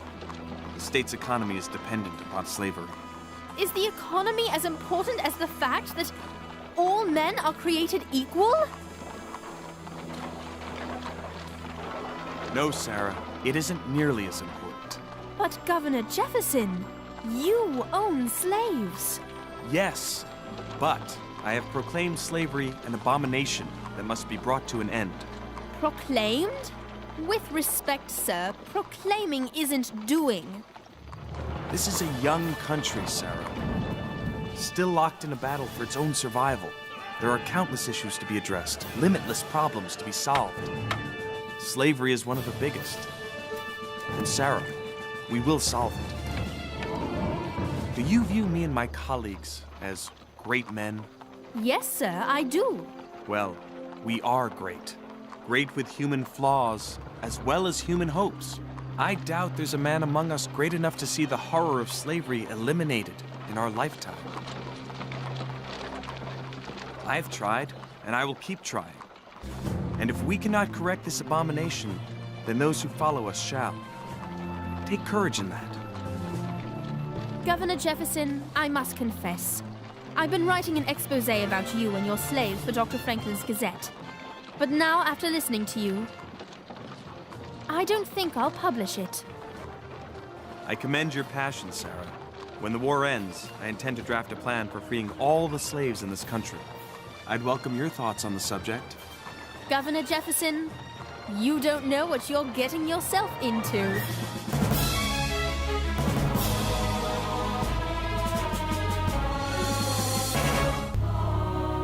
Here are some exciting scenes from today's episode of Liberty's Kids.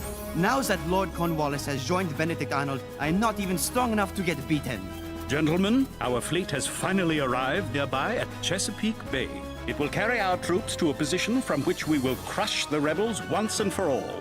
We must have information. What about your spy, Marquis? The one who helped you almost capture Arnold? This slave could make defeating the rebels significantly easier.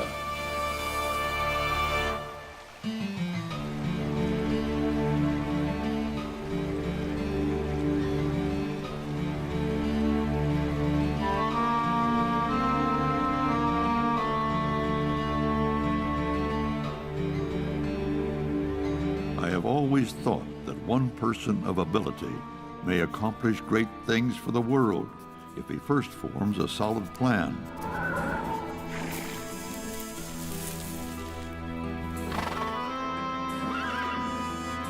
And then passionately devotes himself to following it through.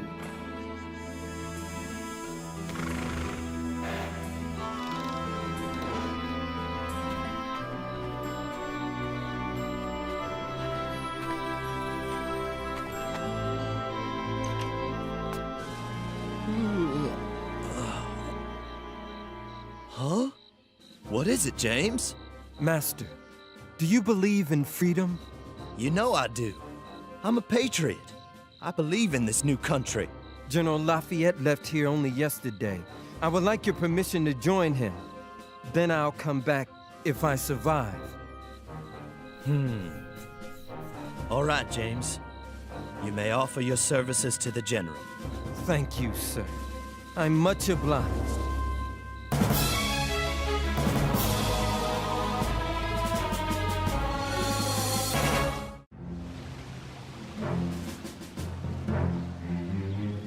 Without a navy, we can do nothing decisive.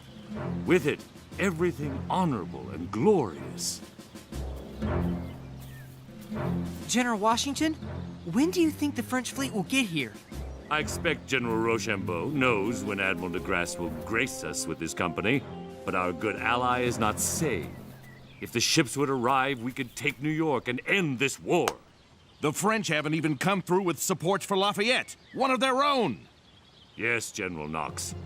The poor Marquis races through the Virginia heat with barely 1,200 hungry men. trying to stop that traitor from burning more homes to the ground. Benedict Arnold. Pillaging my state. If only Lafayette could capture that traitor. I want the traitor. I want Arnold alive to face the justice he deserves. I would like to face General Arnold too, to ask him if he no longer believes all his lofty words about freedom. But we are powerless, running like rabbits from place to place. Where are our French troops? Our ships? Ships? Ships sail on water. Water is cold. Please don't mention cold, Jobert. It reminds me how hot I am. Write this to Washington, please. Your Excellency. Now that Lord Cornwallis has joined Benedict Arnold here in Virginia, I am not even strong enough to get beaten. I must find other means with which to fight. I remain supremely confident of our ultimate victory. But, sir, I am running out of men, supplies, and ideas. Henri, you're in the presence of a general and a lady. Get dressed.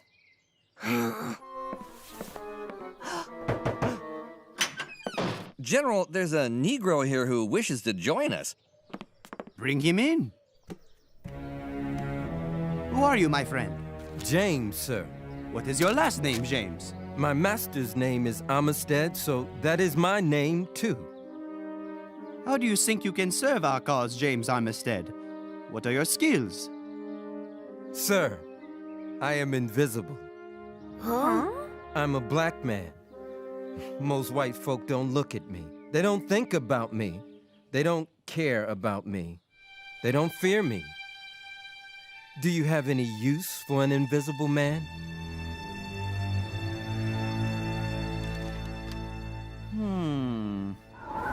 This horrible southern heat.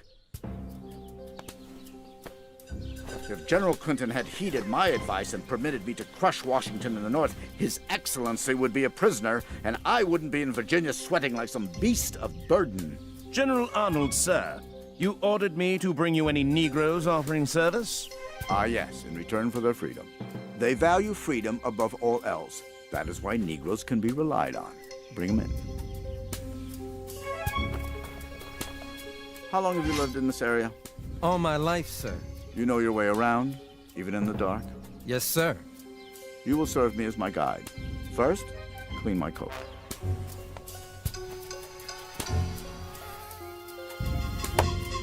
And I do hope you have a talent for killing mosquitoes. Lieutenant, I shall not wish to be disturbed tonight. Now and then I enjoy being alone with the trees, the crickets, and the frogs. I find it my sole opportunity these days for contentment and calm. If and only if there is a matter of extreme urgency, you will find me by the pond, just outside the northeast end of camp, relaxing.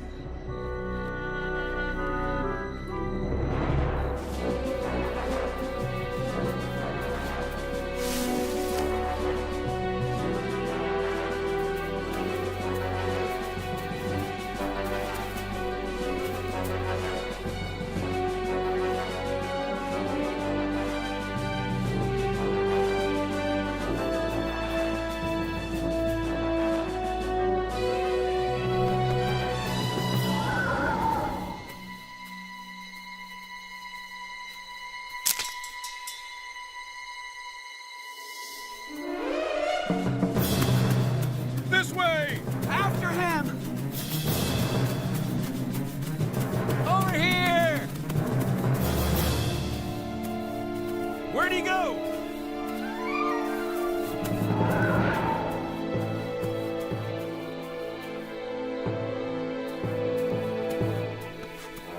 You will find the spy in our camp, and you will hang him.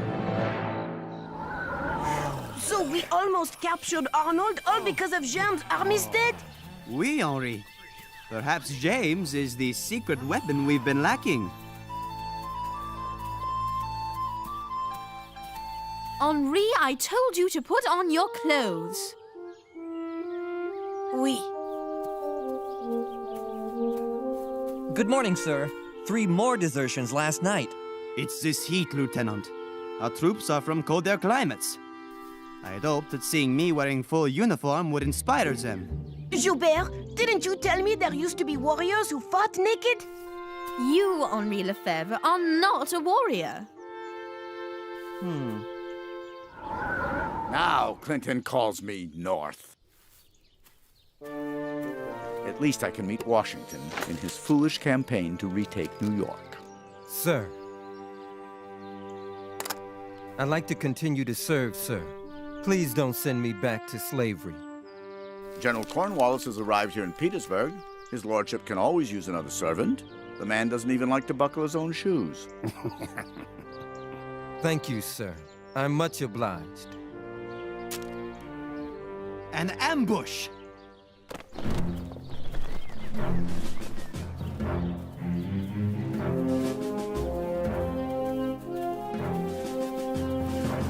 Captain Wayne, we wouldn't have lost any of your brave men at James River if we had intelligence of Cornwallis's plans. Thanks for the lightweight uniforms, sir. You are welcome.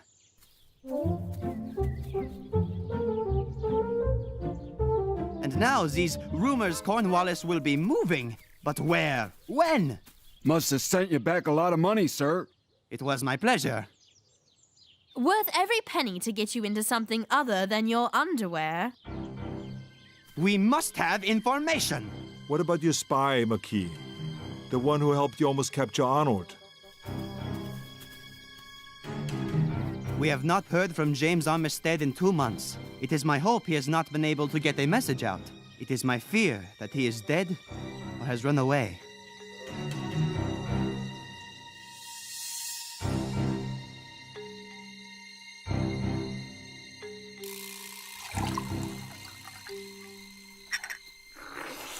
I asked the spies, "Sir, do you have any last words?"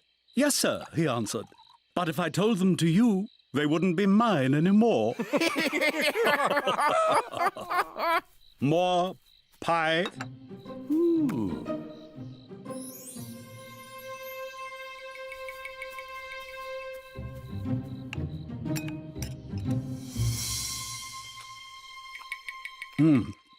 Now I shall tell you my news, which is not to travel outside this tent. Gentlemen, our fleet has finally arrived nearby at Chesapeake Bay. It will carry our troops to a position from which we will crush the rebels once and for all.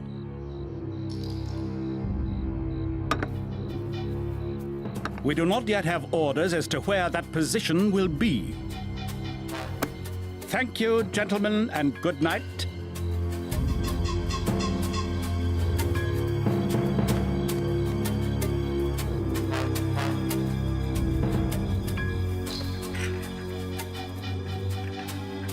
What's your name?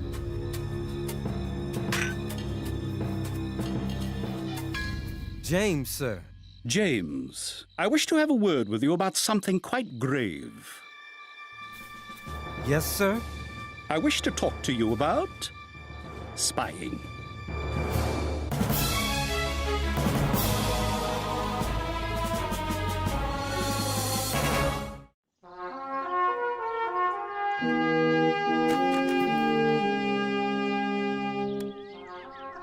Lafayette had me write a letter to Washington for him. He told His Excellency he's devilish afraid of General Cornwallis. He's just trying to get Washington to send help. Joubert's not afraid of anything. Who's that?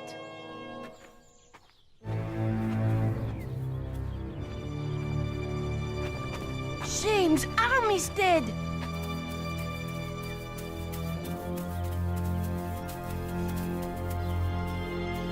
James! James? Sir, General Cornwallis knows I am a spy. Then how is it, James, that you are still alive? I am a spy for General Cornwallis.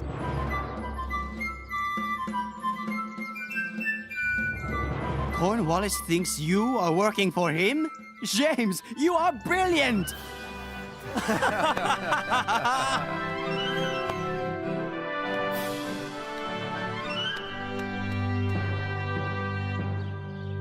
Cornwallis is expecting General Clinton to send some of the British fleet to the Chesapeake Bay with troops and supplies. But where will these ships take the British troops, mon ami? If Cornwallis knows, he is insane, and he's careful with his maps and papers. But I'll find out, sir. I swear I'll find out. You be careful, James. Now that Lord Cornwallis thinks you are spying for the British, you are in more danger than ever. It's only fair that I give you a chance to change your mind and never again return to the English camp. No one will think any less of you, my brave friend. I'll need some phony papers to give Cornwallis. You shall have them. But not quite yet.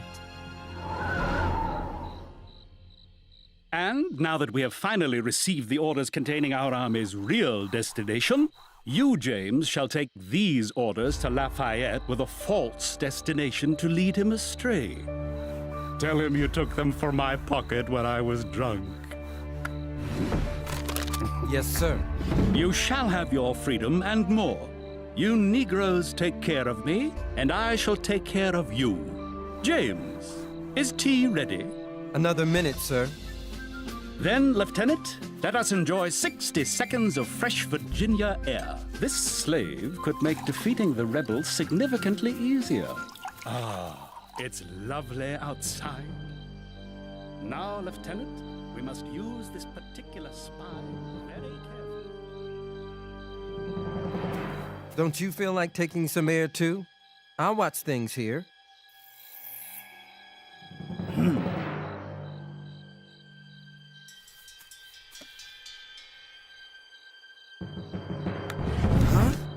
What are you doing? Simply the best crumpets I've ever eaten. I can only imagine the astonishment on my face. I know you'd be rewarded, but delicacy in front of this please don't say anything. Please. I desperately wish I'd demanded the recipe from the man, but I was so surprised. I simply didn't think of it. I hope, Lieutenant, that our forces do not similarly squander such a splendid opportunity. Excellent.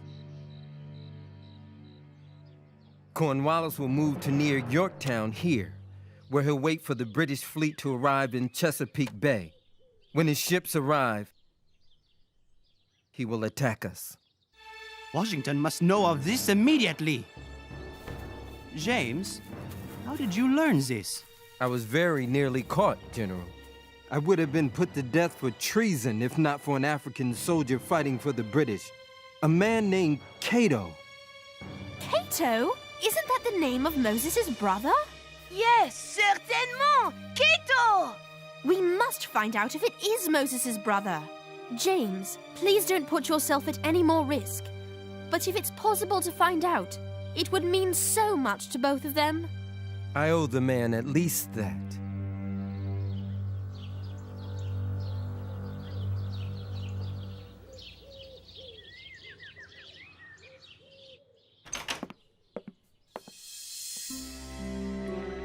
General Rochambeau lied to me.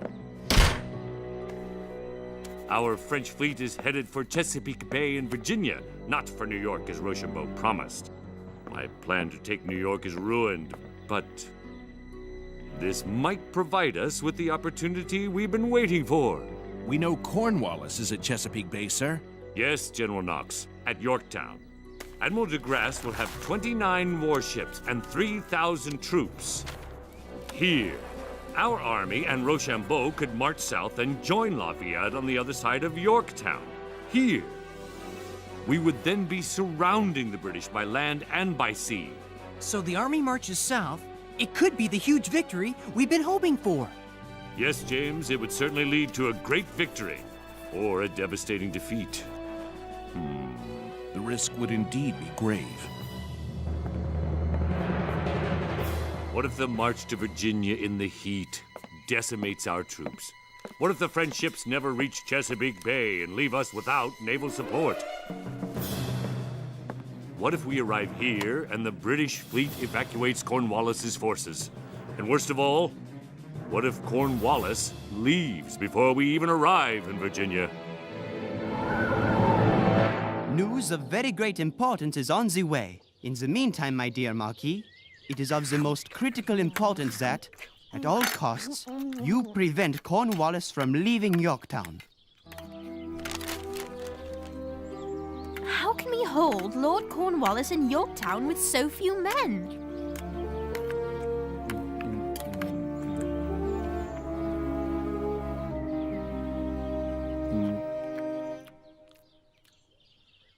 Sarah, please write back to His Excellency. I hope you will find we have taken the best precautions to lessen His Lordship's chances of escape. Yes, sir.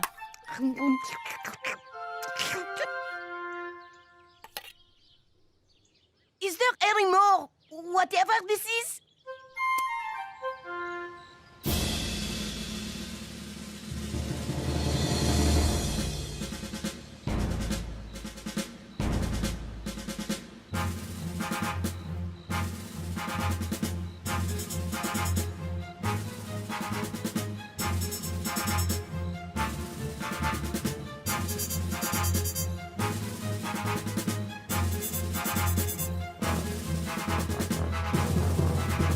These plans you recovered were clearly intended for a large new rebel force on its way here to reinforce Lafayette.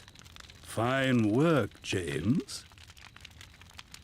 So we shall indeed remain here at Yorktown until our fleet arrives. I want you to gather my senior officers back here in 20 minutes. Cato, what? Do you have kin named Moses? Moses? My brother.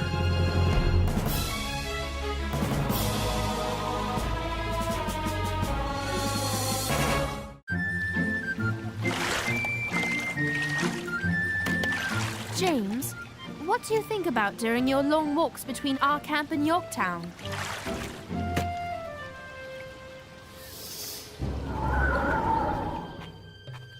The petition of James, a slave belonging to William Armistead. That your petitioner, convinced of the just right which all mankind have to freedom, even though he was a slave, did during the ravages of Lord Cornwallis through the state of Virginia, enter into the service of the Marquis Lafayette, that he often, at the peril of his life, conveyed messages from the Marquis into the enemy lines of the most secret and important kind, the possession of which, if discovered on him, would have certainly endangered his life. That for this duty, he should be set free, and his master paid for the loss of a valuable workman.